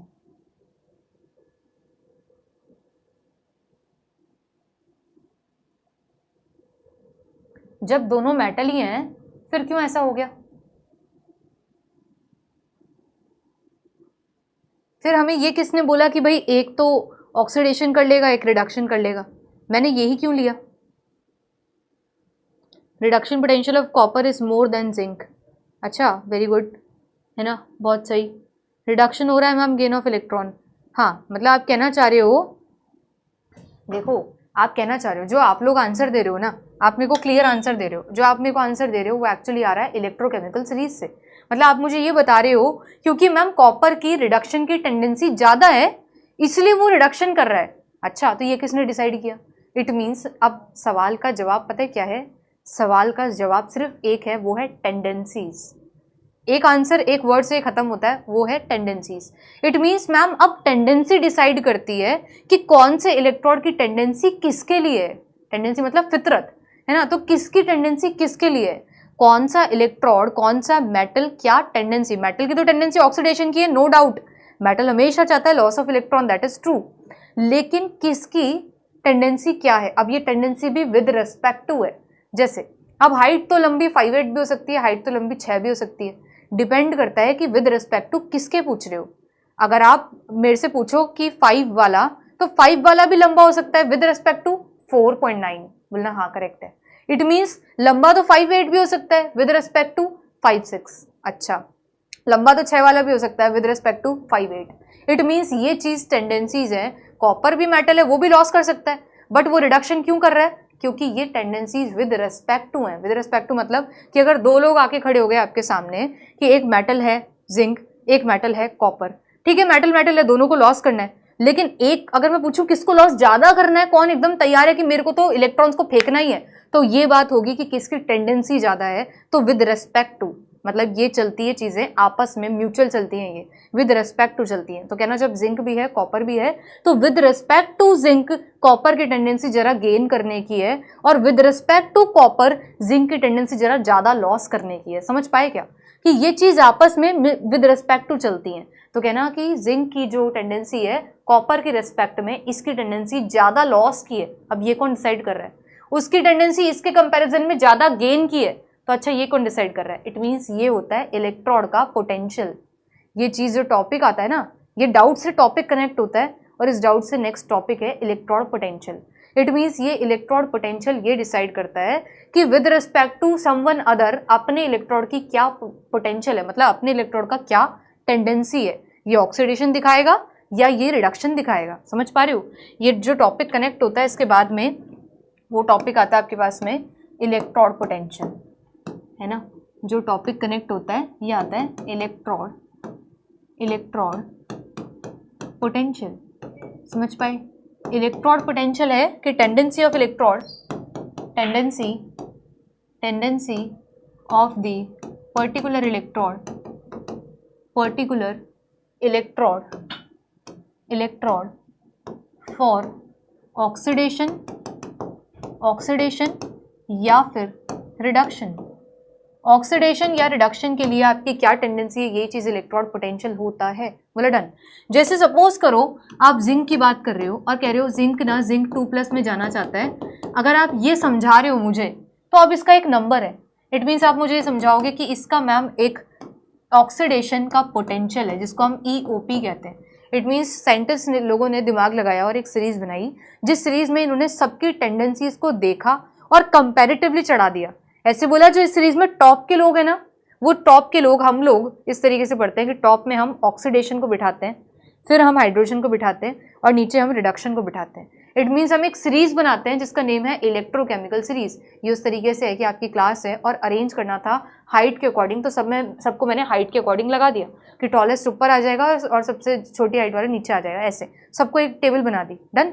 तो मैंने बोला इस टेबल में सबकी एक वैल्यू है और उस वैल्यू को बोलते हैं इलेक्ट्रॉन पोटेंशियल की, इलेक्ट्रॉन की टेंडेंसी। तो अगर ये ऑक्सीडेशन हो रहा है ना तो मैं लिखूंगी EOP, that is oxidation potential, और ये कुछ ना कुछ वोल्ट में वैल्यू होगी, लेट सपोज कि x वोल्ट। डन। लेकिन फिर आई IUPAC और IUPAC ने क्या बोला कि भाई हम स्टैंडर्ड मानते हैं रिडक्शन को। माना आपकी टेंडेंसी ऑक्सीडेशन की है, दैट्स ओके, लेकिन हमारी टेंडेंसी है कि हम सबको रिप्रेजेंटेशन देंगे। जैसे बोलते हैं ना पार्टी में आना है तो ये कलर पहन के आना, वैसे इट मीन्स इन्होंने बोला कि ठीक है आप ऑक्सीडेशन दिखाते हो, आपकी अपनी टेंडेंसी है, लेकिन हमारी भी एक चीज़ है कि हम पूरी की पूरी जो टेबल है ना वो रिडक्शन में ही बनाते हैं भाई, हम ऑक्सीडेशन वालों को वैल्यू नहीं देते। तो बोला ये तो गड़बड़ हो गई।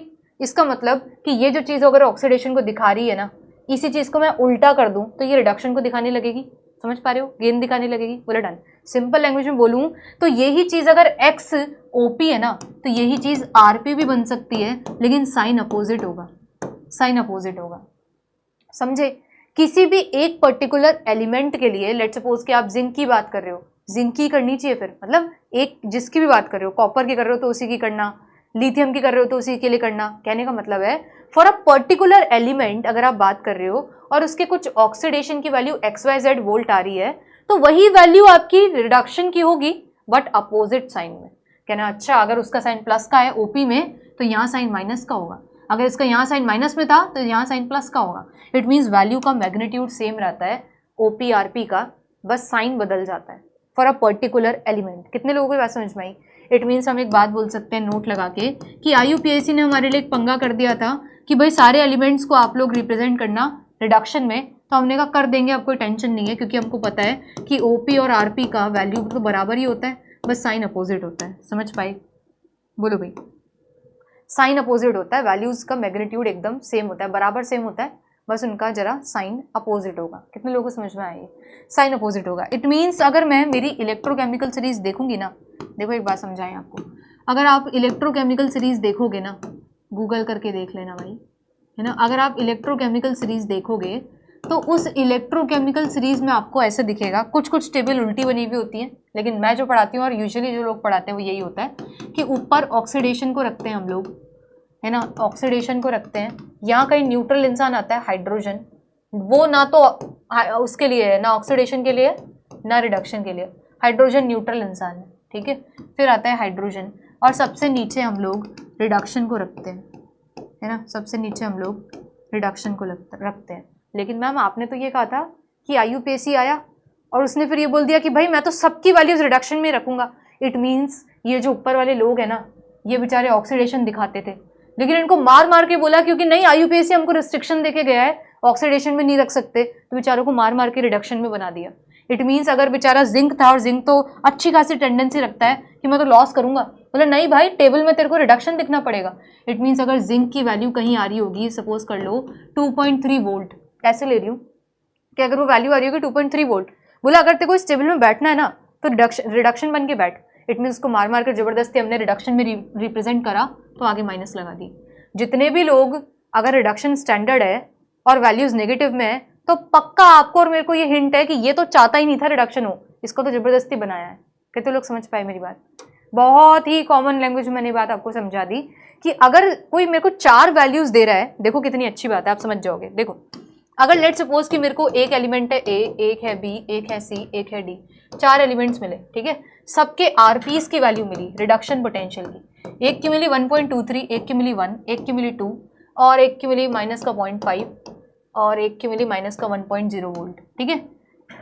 सुनना एक बार, या अभी के लिए एक ही नेगेटिव रख लेती हूँ, ऐसे इसी को नेगेटिव रख लेते हैं। डन।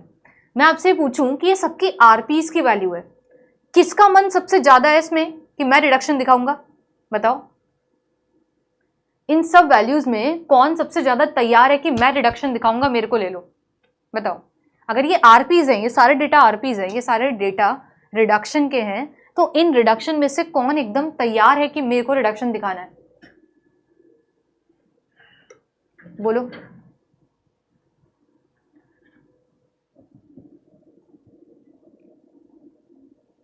कौन एकदम तैयार है कि मैं रिडक्शन दिखाऊंगा? अरे ए क्यों भाई, ए क्यों? ये क्यों नहीं देख रहे? 2 भी तो है। 1.23 देख रहे हो, 2 क्यों नहीं देख रहे आप? ए क्यों बोल रहे हो भाई? सी भी तो है। कहाँ जा रहा है तुम्हारा दिमाग? ये भी तो है। 2 नहीं दिख रहा आपको? कैसी बात करते हो भाई? 2 भी तो है ना। सी बोलना, जब सबकी वैल्यूज आरपी वाली हैं और आरपी में ये 2 लेके बैठा है, अरे मैम ये तैयार है कि मैं रिडक्शन दिखाऊंगा। बोला ओ अच्छा। आप बताओ कौन बिल्कुल भी तैयार नहीं है? कौन ही बोल रहा है कि मैं तो रिडक्शन दिखाना नहीं चाहता, गलत आ गया? ऐसा कौन है? कौन ऐसा है जो बिल्कुल भी रिडक्शन दिखाना ही नहीं चाहता? कौन ऐसा है जो बिल्कुल भी चाहता ही नहीं है, लेकिन मार मार के उसको इनके साथ में बिठाया गया कि नहीं दिखाना पड़ेगा रिडक्शन? बोलो, ऐसा कौन है जो बिल्कुल नहीं चाहता था रिडक्शन को दिखाना? डी है ना, डी है, क्योंकि रिडक्शन के लिए उसका साइन नेगेटिव आ रहा है, तो हम समझ पा रहे हैं कि अच्छा उसका साइन, अच्छा वो चाहता ही नहीं था। डन। अब आप बताओ, ये तो प्लीज ये देख लेना कि यहाँ क्या लिखा है, आरपीज डेटा लिखा है, ठीक है। अब मैं आपसे दूसरा सवाल करती हूँ। मैंने ए लिया, बी लिया, सी लिया और डी लिया, ठीक है। इस बार वैल्यूज ली 1.23, 2.7 और माइनस के 3 वोल्ट, ठीक है। और ये वैल्यूज इस बार ओपी की हैं, ओपी की। ये प्लीज देखो, अक्सर तो आपको आरपी मिलेगा, टेंशन नहीं है क्योंकि आरपी स्टैंडर्ड होता है, लेकिन चलो कभी ऐसे मैंने घुमा दिया क्वेश्चन। अब मैं आपसे बोल रही हूँ कि कौन ऑक्सीडेशन के लिए, या नहीं उल्टा पूछेंगे, कौन रिडक्शन के लिए एकदम तैयार है कि हाँ मेरे को ले लो, मैं रिडक्शन दिखाऊंगा? बोलो। अब देखते हैं कितने लोग सही बोलेंगे।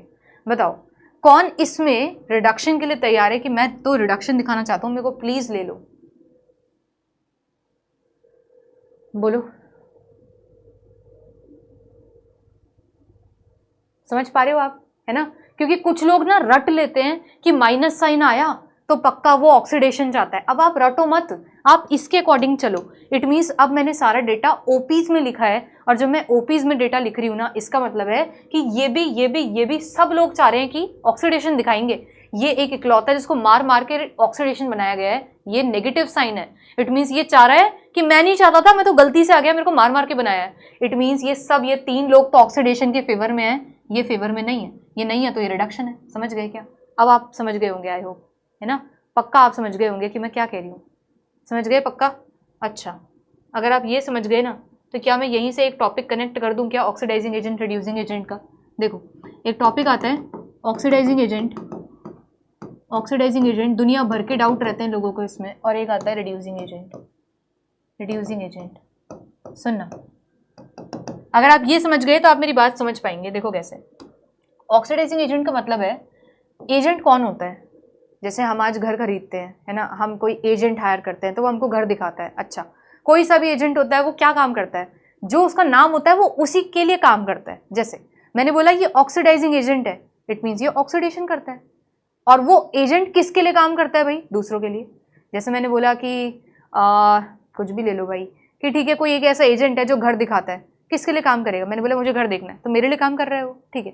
इट मीन्स ऑक्सीडाइजिंग एजेंट या एजेंट दूसरों के लिए काम करता है, ये तो सॉर्टेड है। इट मीन्स अगर ये ऑक्सीडाइजिंग एजेंट है तो ये ऑक्सीडेशन करता है दूसरों के लिए। इट मीन्स ऑक्सीडाइजेस, ऐसे लिखना चाहिए, ऑक्सीडाइजेस अदर्स। ये दूसरों को, अदर्स को ऑक्सीडाइज करता है और खुद रिड्यूस हो जाता है। It means reduces cell, reduces cell, खुद का रिडक्शन करता है। अच्छा, दूसरों का ऑक्सीडेशन, खुद का रिडक्शन, ठीक है। अगर खुद का रिडक्शन करता है, इसका मतलब इसकी आरपी की वैल्यू काफी अच्छी होगी। सिंपल सीधी बात है कि अगर ऑक्सीडाइजिंग एजेंट पढ़ना है, इट मीन्स एजेंट वो होता है जो दूसरों के लिए काम करे, तो ये दूसरों के लिए ऑक्सीडेशन का काम करता है। अगर ये दूसरों के लिए ऑक्सीडेशन कर रहा है तो खुद का रिडक्शन। कैसे समझे? मतलब ऐसे समझो, समझ लो ये इलेक्ट्रॉन है, और अगर मैं लॉस कर देती हूँ तो मैं ऑक्सीडेशन कहलाऊंगी, करेक्ट है। अगर मैं लॉस कर रही हूँ मेरा, ठीक है, अगर मैं लॉस कर रही हूँ मेरा, तो दूसरों का क्या कर रही हूँ? गेन, ठीक है। अगर दूसरे वाले का गेन हो रहा है तो मेरा क्या हो रहा है? लॉस। ये ऐसी बातें हैं। इट मीन्स अगर ये अपना, अगर ये ऑक्सीडाइज करता है दूसरों को, दूसरों का लॉस कर रहा है, तो खुद का गेन। समझ पा रहे हो?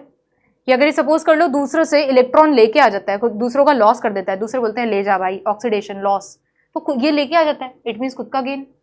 समझ पाए? अगर ये समझ पाए तो बेस्ट है, नहीं समझ पाए तो बस इसको ध्यान रखना कि ऑक्सीडाइजिंग एजेंट का मतलब है कि दूसरों के लिए जो काम करे, तो ये दूसरों के लिए काम करता है, ऑक्सीडेशन का खुद का रिडक्शन कर बैठता है, तो खुद का रिडक्शन करता है तो इसकी आरपी की वैल्यू अच्छी होती है। ठीक है, आप समझो रिड्यूसिंग एजेंट, ये रिड्यूसिंग एजेंट है, इट मीन्स ये दूसरों के लिए रिडक्शन का काम करता है, ये दूसरों के लिए, अदर्स के लिए रिडक्शन का काम करता है, और खुद का ऑक्सीडेशन, ये खुद ऑक्सीडाइजेस हो जाता है, ऑक्सीडाइजेस सेल्फ, सेल्फ का क्या कर लेता है, ऑक्सीडेशन। इट मीन्स मैम फिर तो इसके ओपी की वैल्यू अच्छी होती होगी। बोला हाँ, सेल्फ का ऑक्सीडेशन है तो ओपी खुद का अच्छा है, सेल्फ का रिडक्शन है तो खुद का रिडक्शन अच्छा है। समझ पा रहे हो? बस ये दो बातें आपको समझनी है। यहाँ से रिपीट करूँ, देखो बस एक ही बात ध्यान रखनी है, जो एजेंट है वो दूसरों के लिए वही करेगा, खुद का अपोजिट काम। अगर खुद का ऑक्सीडाइजिंग एजेंट है तो खुद का दूसरों का ऑक्सीडेशन करेगा, खुद का रिडक्शन, खुद का रिडक्शन है तो आरपी ज़्यादा है। ठीक है, अगर रिड्यूसिंग एजेंट है तो दूसरों का रिडक्शन करेगा, खुद का ऑक्सीडेशन, अरे खुद का ऑक्सीडेशन इट मीन्स खुद का ओपी अच्छा होगा। बस आपको ये वाली स्लाइड ध्यान रखनी है और कुछ नहीं, इससे आपके सारे क्वेश्चंस बन जाएंगे। ठीक है, इससे आपके सारे के सारे क्वेश्चंस क्लियर हो जाएंगे। डन है ना?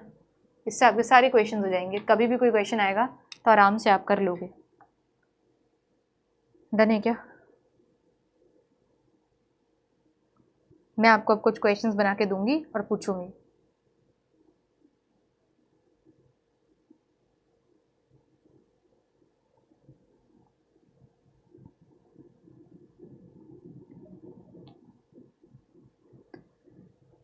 चलो कुछ क्वेश्चन पूछती हूँ आपसे ताकि आपको लगे कि हाँ समझ में आ रहा है।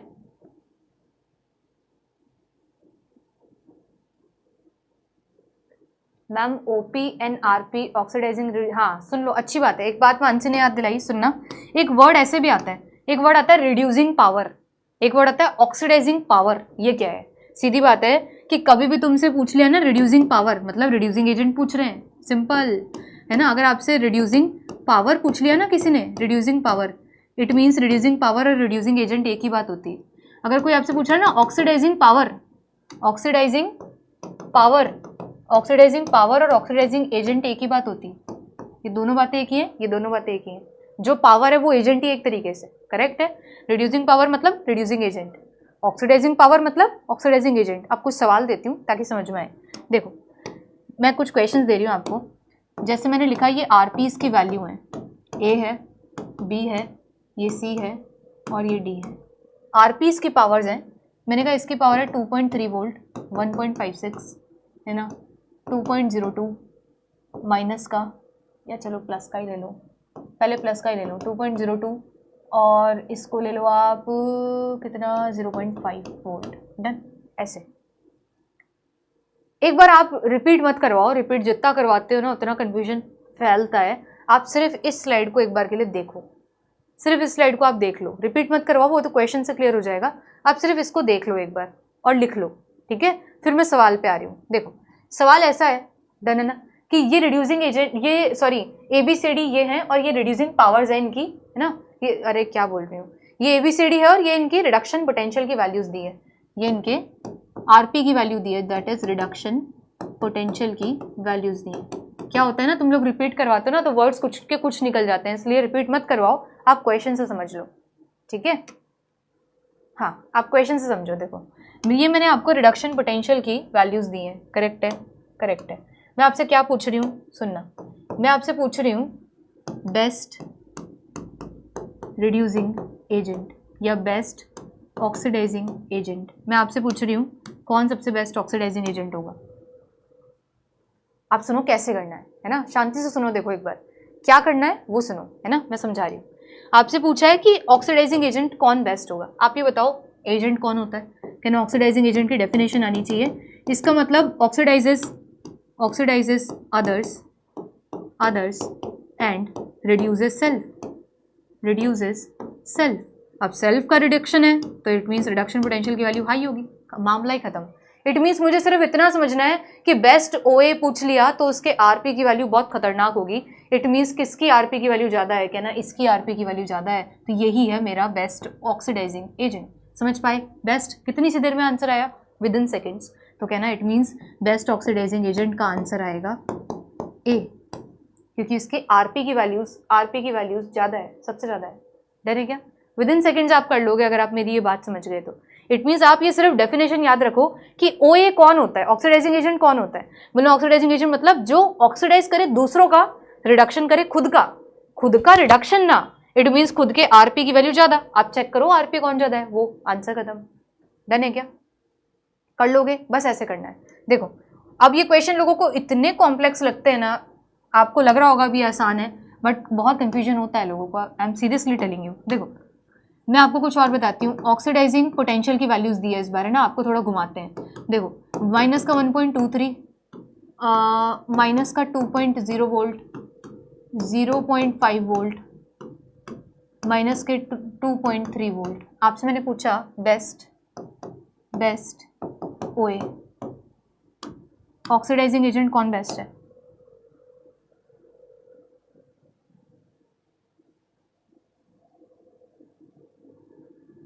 ऑक्सीडाइजिंग एजेंट कौन बेस्ट है?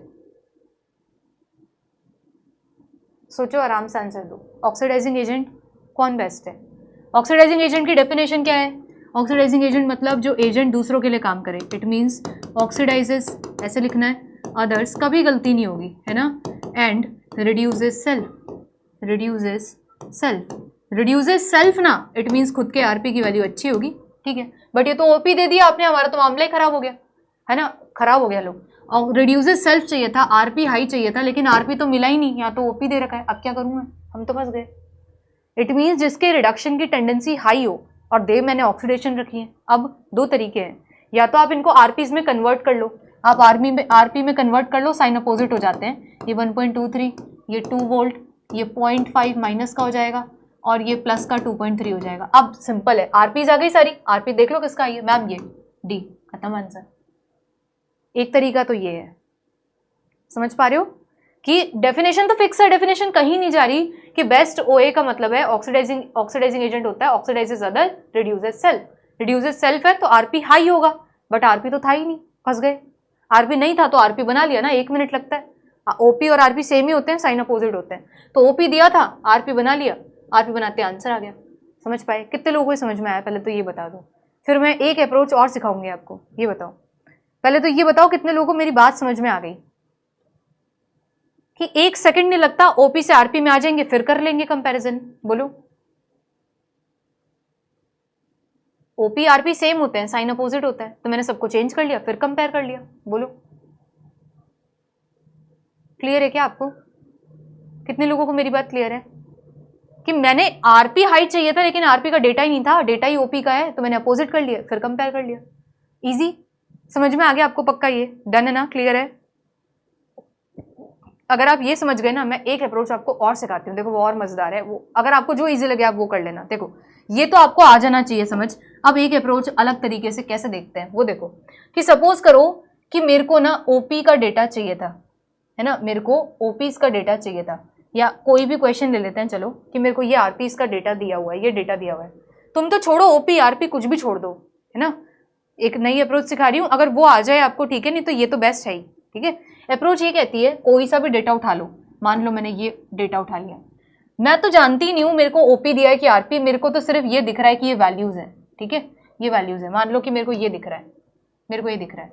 अब मैं ये एक बात समझती हूँ कि मेरी इलेक्ट्रोकेमिकल सीरीज कैसे बनी हुई है, कि नेगेटिव वैल्यूज ऊपर आती हैं, फिर 0 आता है, फिर पॉजिटिव वैल्यूज आती हैं। इट मीन्स मेरे को 4 वैल्यू दिखी तो मैंने अरेंज करना शुरू कर दिया कि कहीं 0.5 आएगा, डन है, इससे ऊपर माइनस का 1.23 आएगा, इससे ऊपर 2 आएगा, और इससे भी ऊपर माइनस का 2.3 आएगा। भाई 0 से जितना दूर जाऊंगी वैल्यूज बढ़ेंगी ना, तो 0.5 कम है, 1.3, 2, 2.3 ऐसे जाएगा, डन है। अब मेरे को नहीं, अब मेरे मिक्स हो गए ABCD कौन है, तो इसमें थोड़ी सी मशक्कत जरूर है, लेकिन आप इसका आंसर ऐसे भी आ सकता है कि ये C है, ये वाला A है ना, ये वाला कौन सा है B है, और ये वाला आपका D है। अब आपसे कोई पूछ रहा है कि बता भाई ऑक्सीडाइजिंग एजेंट कौन है, तो कहना oxidises others, reduces self. It means जिसकी, अच्छा ऐसे तो फंस हो गए, रुको, आपसे पूछ रहे हैं बेस्ट ऑक्सीडाइजिंग एजेंट कौन है। आपको एक बात आनी चाहिए, वो ये है, पहले तो मैंने आपको ये बात नहीं सिखाई, मेरी गलती है। देखो मैंने आपको एक बात सिखानी चाहिए थी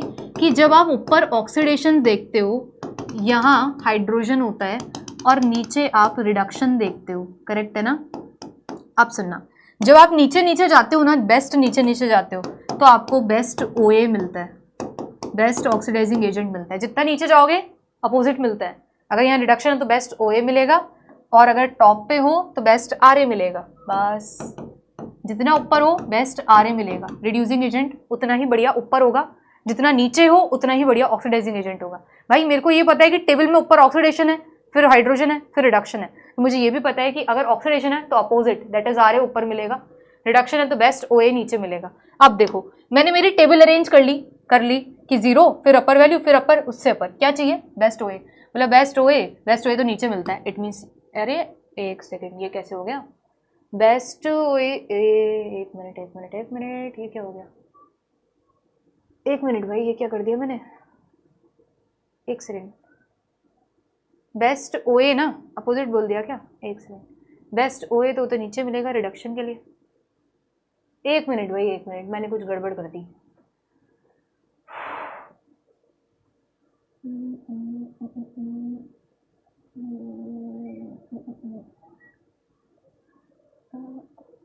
एक सेकेंड, क्या गड़बड़ कर दी मैंने? जिसके रिडक्शन की वैल्यू ज़्यादा हो, करेक्ट है। इनको अरेंज किया, माइनस के 2.3 ऊपर मिले, करेक्ट है। अब मेरे को क्या चाहिए, बेस्ट OA, और बेस्ट OA तो मुझे नीचे मिलता है ना, बेस्ट OA नीचे मिलेगा। हाँ सही है। तो ये मेरा आंसर कैसे गलत आ रहा है? एक सेकेंड, क्या गड़बड़ कर दी मैंने? इतना बढ़िया चल रहा था मेरा, रुक जाओ एक सेकेंड।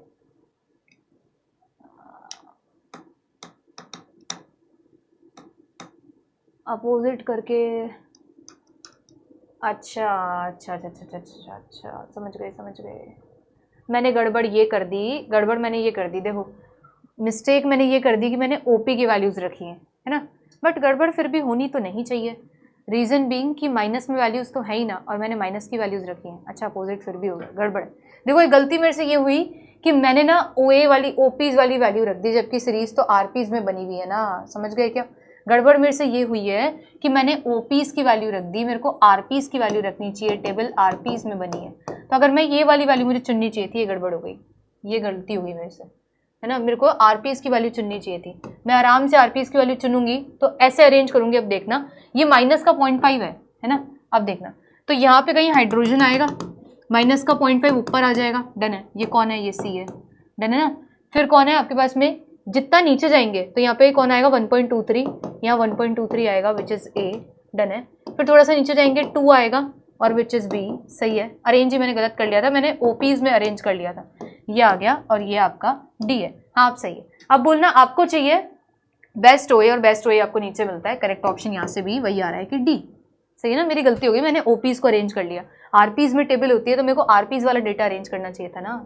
RPs का डेटा आराम से अरेंज कर लूंगी और बोलूंगी बेस्ट OA कहाँ मिलता है? कहना बेस्ट OA एकदम नीचे मिलता है, दैट इज D ऑप्शन, एकदम परफेक्ट ऑप्शन है। समझ में आया? इस देखो एक और देती हूँ क्वेश्चन डाउट क्लियर करने के लिए, है ना।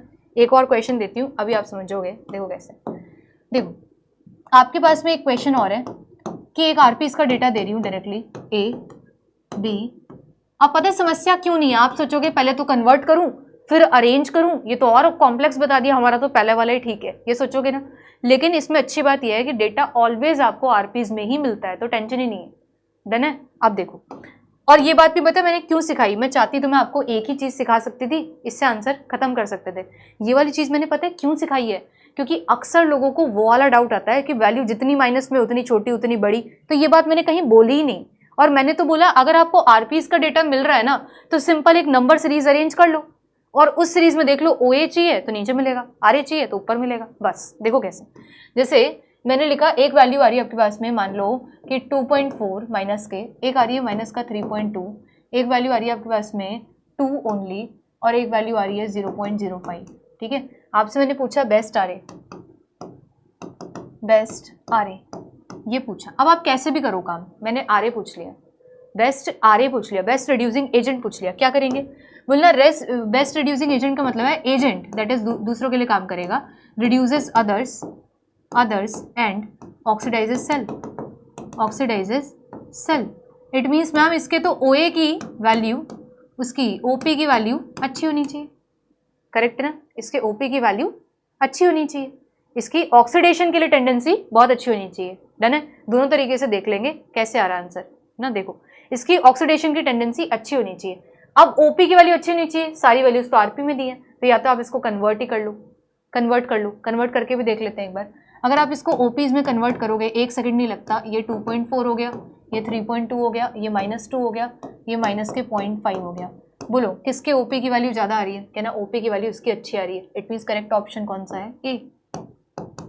करेक्ट ऑप्शन कौन सा है? ए। सही है ना? बी क्यों आ रहा है भाई? अच्छा करेक्ट ऑप्शन कौन सा आ रहा है? बी। अच्छा ये वैल्यू ज़्यादा है ना, ओपी की वैल्यू ज़्यादा होनी चाहिए। इट मीन्स करेक्ट ऑप्शन कौन सा आ रहा है? बी। सही आ रहा है ना? ये तो अपन ने 1 मिनट नहीं लगाया, चेंज किया और आंसर दे दिया। डन है, एक तो ये हुआ। दूसरा तरीका क्या है कि हमेशा सीरीज आरपीज में अरेंज होती है ना। बोला डन, तो एक बार सीरीज को अरेंज कर लेते हैं। एक तो आता है 0.05, इससे ऊपर आएगा 2, इससे ऊपर आएगा माइनस का 2.4, इससे ऊपर आएगा माइनस का 3.2। ये है बी, ये है ए, ये है सी, ये है डी। मेरे से क्या पूछा है? मेरे से पूछा है ऑक्सीडाइजेस सेल्फ। इट मीन्स वो बताना है जिसकी ऑक्सीडेशन की टेंडेंसी अच्छी हो, जो टॉप पे है उसकी बढ़िया है। आंसर कौन सा है? 3.2। सही है, सेम ही आ रहा है बी। समझ पाए क्या? ऐसे भी कर सकते हो, कैसे भी कर लो आप, सेम ही आना है।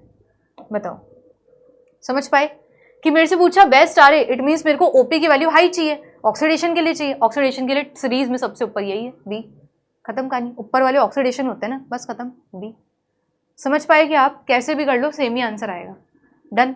एक सवाल और दे रही हूँ लास्ट, आप बताना। देखो मैंने आपसे पूछा कि मेरे पास में आरपीस का डेटा है, ठीक है, रिडक्शन पोटेंशियल्स का डेटा है, ए के लिए, बी के लिए, सी के लिए और डी के लिए। एक वैल्यू है माइनस का 2.3, एक वैल्यू है 1.5, एक वैल्यू है 0.09 और एक वैल्यू है 0.5। ठीक है, ये आप ले लो माइनस की। ठीक है, मैंने आपसे ये पूछा कि बेस्ट आर ए कौन सा है?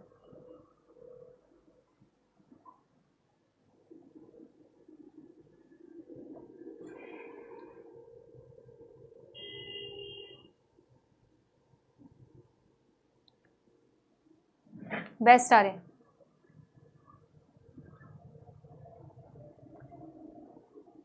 बेस्ट आर ए कौन सा है? विद इन सेकेंड आंसर आएगा आपका, कभी गलती नहीं होगी। कहना आर ए का मतलब है एजेंट है जो दूसरों के लिए काम करेगा, reduces others and oxidises self. It means खुद के ओपी की वैल्यू अच्छी होनी चाहिए, खुद के ओपी की वैल्यू हाई होनी चाहिए। अब ये तो आरपीज है, ओपीज में कन्वर्ट कर लो। एक तो तरीका ये है कि 2.3, ये प्लस का 1.5, ये माइनस का 0.09 और ये माइनस का 0.5। करेक्ट है ना? कर ली। अब आपसे क्या पूछा? ओपी की वैल्यू हाई किसकी है? ए की। खत्म आंसर। बेस्ट आर ए कौन सा है? ए। 1 सेकंड में आंसर आ गया, डन। और दूसरा तरीका क्या था कि जब आरपीज का ही डेटा दिया है तो सीरीज आरपीज में बनती है, सीरीज को अरेंज कर लो। सीरीज कैसे आएगी कि पहले 0.5 आएगा, इससे सॉरी पहले 0.09 आएगा, इससे ऊपर आपका 0.5 आएगा, है ना, ये तो डी है, और फिर इससे ऊपर आपका 1 मिनट ऐसे लिखना 0.5, नीचे आना है 0.09, यहाँ कहीं माइनस का 1.5 और यहाँ 2.3। डन है। ये ए है, ये बी है, अरेंज कर लो बस। ये आपका डी है और ये आपका सी है। करेक्ट है ना? ये आपने सारे अरेंज कर लिए। 0.09 यहाँ आना चाहिए और फिर 0.5 आना चाहिए। बोलना ये आपका सी है और ये आपका डी है। डन है कि ये नीचे वैल्यूज तो बढ़ रही हैं, ये ऊपर माइनस में है। ठीक है, मेरे से क्या पूछा? बेस्ट आ रहे। मुझे आ रहे कहाँ मिलता है? बोलना आपको बेस्ट आ रहे ऊपर मिलेगा। बस कौन सा आंसर है? ए। डन है ना? अरेंज कर लो, अरेंज करके आंसर दे दो। क्या ना आ रहे आपको ऊपर मिलता है, सबसे ऊपर कौन है? ए है। खत्म, ए ही आंसर है मेरा। समझ पा रहे हो? दोनों तरीके से कर सकते हो, सेम ही आना है। या तो सीरीज को ही अरेंज कर लो, सीरीज आरपी में दी होगी तो सीरीज को अरेंज कर लो। पता है आप अरेंज करने से क्या होता है? ये कन्वर्ट करने से आप रुक जाते हो। बस यहाँ आप ये बच जाओगे कि आपको ये कन्वर्ट नहीं करना पड़ेगा। आपको कन्वर्ट आसान लग रहा है, मैम साइन ही तो बदलने, मैं तो बदल लूंगी, तो ये ऐसे कर लेना। आपको लगे आरपी में दिया, मैं तो आरपी को ही अरेंज कर लूंगा फिर आंसर दे दूंगा, तो आप ऐसे कर लेना। आप दोनों सीख गए ना? आप समझ में आ गया क्या कह रही हूँ? कि आपको आरपीज में दिया हो तो उसको अरेंज कर लो, फिर बता दो। आपको लगे नहीं मेरे लिए तो ये मुश्किल है, मैं तो ऐसे कन्वर्ट ही करके आंसर दे दूंगी, तो आप कन्वर्ट कर लो। 1 सेकंड नहीं लगता, साइन चेंज कर लो। डन। लेकिन एक चीज है जो नहीं बदलेगी, और वो ये कि आर ए ओ पी कोई भी पूछे आपसे, सिंपल आंसर है आर ए का मतलब रिड्यूसेस अदर ऑक्सीडाइजेस सेल्फ। बस ये चीज सिखाई है ना, इससे आंसर आपका कभी गलत नहीं होगा, कभी भी नहीं होगा, विद इन सेकेंड आंसर आ जाएगा। डन है? कर लोगे ना आप? आज के लिए इतना ही रखते हैं, स्टैटिस्टिकल आज पढ़ाने की हिम्मत नहीं बची भाई, है ना। स्टैटिस्टिकल मैं कल पढ़ा लूँगी, मेरा थोड़ा सा ही पोर्शन बाकी है, कल पढ़ाती हूँ पक्का से पक्का, ठीक है। आज नहीं पढ़ा रही स्टैटिस्टिकल, कल पढ़ाऊँगी, ठीक है ना। आज के लिए इतना ही रखते हैं। आई होप आपको चीज़ें आसान लगी हों, क्लियर हुई हों, है ना। अभी बहुत कुछ है जो इलेक्ट्रो में पढ़ना बाकी है, तो बने रहिएगा, है ना। ऐसे सीखेंगे जल्दी जल्दी, और इनको क्वेश्चंस पे आप अप्लाई करके देखोगे तो एकदम वही है जो पढ़ा रही हूँ। मैंने ABCD लिया है, वहाँ आयरन, जिंक, कॉपर कुछ और होते हैं, लेकिन डेटा तो ऐसे ही आता है कि माइनस का 1.23 1.23 कुछ और ले लिया और कुछ और ले लिया। कंपेयर करो, बेस्ट OP बताओ, बेस्ट RP बताओ, यही चीज़ें आती हैं, है ना। कर लोगे ना? चलो, हाँ शिवानी पूछें प्लीज़, क्या पूछ रहे थे आप उस टाइम? आप ये पूछ रहे थे शायद कि नेट क्लियर हो तो DRDO में ज्वाइन करना चाहिए या नहीं। तो बिल्कुल करना चाहिए। मैंने रिसर्च इसलिए नहीं छोड़ी DRDO से कि वो बुरा था, नहीं भाई, मैंने इसलिए छोड़ी क्योंकि मेरा इंटरेस्ट नहीं था, समझ रहे हो। इंडिविजुअल टू इंडिविजुअल ये चीज़ वेरी करती है, आपके लिए अलग होगा, मेरे लिए अलग था, ठीक है। तो ऐसा नहीं कि इंस्टीट्यूट बुरा है, इंस्टीट्यूट तो बढ़िया है, पहुँचना मुश्किल होता है, आप पहुँचो, मज़ा आएगा आपको, ऐसी बात नहीं है। बात है कि आप पहुँचो पहले, फिर आप खुद ही डिसाइड करना, डन है ना। तो ऐसा नहीं है कि कोई चीज़ बुरी है, वो मेरे लिए ठीक नहीं थी, मैं तो ये कह रही हूँ, नज़रिया अलग है भाई, है ना, ये बात है, ठीक है। किसी ने बीच में पूछा था कि रिवीजन कैसे करें, तो रिवीजन है ना, आपको रिवीजन के लिए बोलूँगी कि आपने जो शॉर्ट नोट्स बनाए होंगे ना अगर, तो आप उन्हीं को पढ़ो, उन्हीं से रिवाइज करो प्लीज़, है ना। स्लाइड 11 बता दीजिए फिर से, स्लाइड 11 क्या थी? स्लाइड 11 ये था क्या 11? मंथली टेस्ट का नोटिफिकेशन था, तो वो कैसे ज्वाइन करेंगे? बैच में ही मंथली टेस्ट आपके हर डेट पे मेंशन है, आप वो आराम से जो डेट आ रही है उस पर टेस्ट दो, कोई दिक्कत नहीं है। प्रोसेस बहुत बड़ा होता है, बट नेट निकाल लो फिर बात कर लेना, नेट निकाल के एक बार बात करते हैं। DRDO कैसे पहुंचा जा सकता है? DRDO के नोटिफिकेशंस आउट होते हैं, है ना, एडवर्टिजमेंट आता है जब वहाँ पे कोई भी हायरिंग होती है JRF के लिए, तो आफ्टर नेट जब नेट का एग्ज़ाम होता है तो हर इंस्टीट्यूट से नोटिफिकेशंस आउट होते हैं, तो आप बने रहो, उनकी जो ऑफिशियल साइट्स है उनको विजिट करते रहो, वहाँ पे आपको एडवर्टिजमेंट दिखता है ना। एडवर्टिजमेंट आप देखोगे, फिर आप वहाँ पे जाके अप्लाई करना, आप शॉर्टलिस्ट होते हो, अगर होते हो तो। जैसे मेरे टाइम पे जब मैंने ज्वाइन किया था, वहाँ पे 2 पोजीशंस थी, है ना, तो बहुत सारे बच्चे थे स्टूडेंट्स थे, लेकिन उनमें से पहले शॉर्टलिस्टिंग हुई, तो मैं शॉर्टलिस्ट में आई, उसके बाद में इंटरव्यू हुआ, और इंटरव्यू जब क्लियर किया तो आगे और फिर शॉर्टलिस्टिंग हो गई और फिर मैं सेलेक्ट हो गई, ऐसे। तो ये चीज़ सारी चलती है शॉर्टलिस्टिंग पे। तो आप लोग पहले नेट निकाल के शॉर्टलिस्ट हो जाओ, है ना। आपको अगर शॉर्टलिस्ट कर लेंगे वो लोग JRF निकाल के, तो फिर इंटरव्यू आपका क्लियर हो जाएगा, तो आप सेलेक्ट भी हो जाओगे, ठीक है। PW की ऐप में थोड़ी दिक्कत आ रही है, प्लीज़ बता दीजिए, हेल्प सेंटर से कनेक्ट कैसे कर सकते हैं? पहले हाँ बीच में दिक्कत आ रही थी, बट अब शायद रिजॉल्व हो गया, आप देख लेना एक बार। MSc फर्स्ट सेमेस्टर है तो मैम बाद में कर लूँ। MSc फर्स्ट सेमेस्टर है तो शिवानी, मैं आपको एक बात बोलूँगी कि आप नोट्स बनाने में थोड़ा फोकस करो इस वक्त, कि आप चैप्टर्स को शायद कंप्लीट कर पाओ, क्योंकि आपके पास थोड़ा सा समय है, तो आप अभी चैप्टर्स को कंप्लीट कर लो। आपको नीड फील होगी कि भाई पहले में तो मेरा पहले अटैम्प्ट में तो हुआ नहीं इसलिए क्योंकि आप पढ़ ही नहीं पाओगे। अगर आप फर्स्ट सेमेस्टर में हो ना, तो आप कवर करने में आपको समय लग जाएगा, तो आप इस समय थोड़ा फोकस करो चैप्टर्स को कवर करने में, अगले टाइम फोकस करना रिविजन करने में, ठीक है। और जो लोग एकदम उस फेज में है कि आर या पार, अब ऑप्शन नहीं है मैम, करना ही है, तो आपके लिए है कि आपके लिए नोट्स मेकिंग, रिविजन करना सब कुछ एक ही टाइम पे है, क्योंकि आपके लिए आर या पार वाली बात है। जो स्टूडेंट ऐसे हैं कि भाई अभी तो हमारे पास समय है, हम तो सिर्फ ऐसे पढ़ रहे हैं कि ठीक है देख लेंगे, तो आप जब ऐसे पढ़ रहे हो, आपके पास टाइम है, तो आप चैप्टर्स कंप्लीट करने पे फोकस रखो, नोट्स बनाने पे फोकस रखो, कि मैं चैप्टर्स पूरे कर करके रख लूँ, फिर मैं नेक्स्ट टाइम रिवाइज कर लूँगी। आपके पास में ऑप्शंस है, जिनके पास नहीं है उनको अभी पढ़ना है, अभी रिवाइज करना है, क्योंकि अभी आर या पार में है, एग्जाम आपके सर पे है, ऐसी वाली चीज़ है। तो उन स्टूडेंट्स को फोकस तरीके से पढ़ना है, उनके पास में ऑप्शन नहीं है, तो आप प्लीज़ अभी की अभी पढ़ो और उस चीज़ को रिवाइज करो, है ना। आपके पास, आप उसको ऐसे मत लेके चलो फॉर ग्रांटेड, आप उसको ओवर करो, डन है। जिनके पास समय नहीं है वो तो एक ही बार समझें कि एक ही बार एग्जाम देना और क्लियर करना है, डन है ना। चलिए फिर मिलूंगी आपसे अगली क्लास में, कल होगी मेरी क्लास नेक्स्ट, है ना। Till then please keep revising, है ना, रिवाइज करके आओ प्लीज़। अप्लाई कर सकते हो आप, हाँ अप्लाई कर सकते हो शिवानी, ठीक है। चलिए फिर मिलेंगे कल, till then keep watching, thank you so much. अरे मुझे ही ऑफ करना है, मैं कहाँ जा रही हूँ, एक सेकेंड।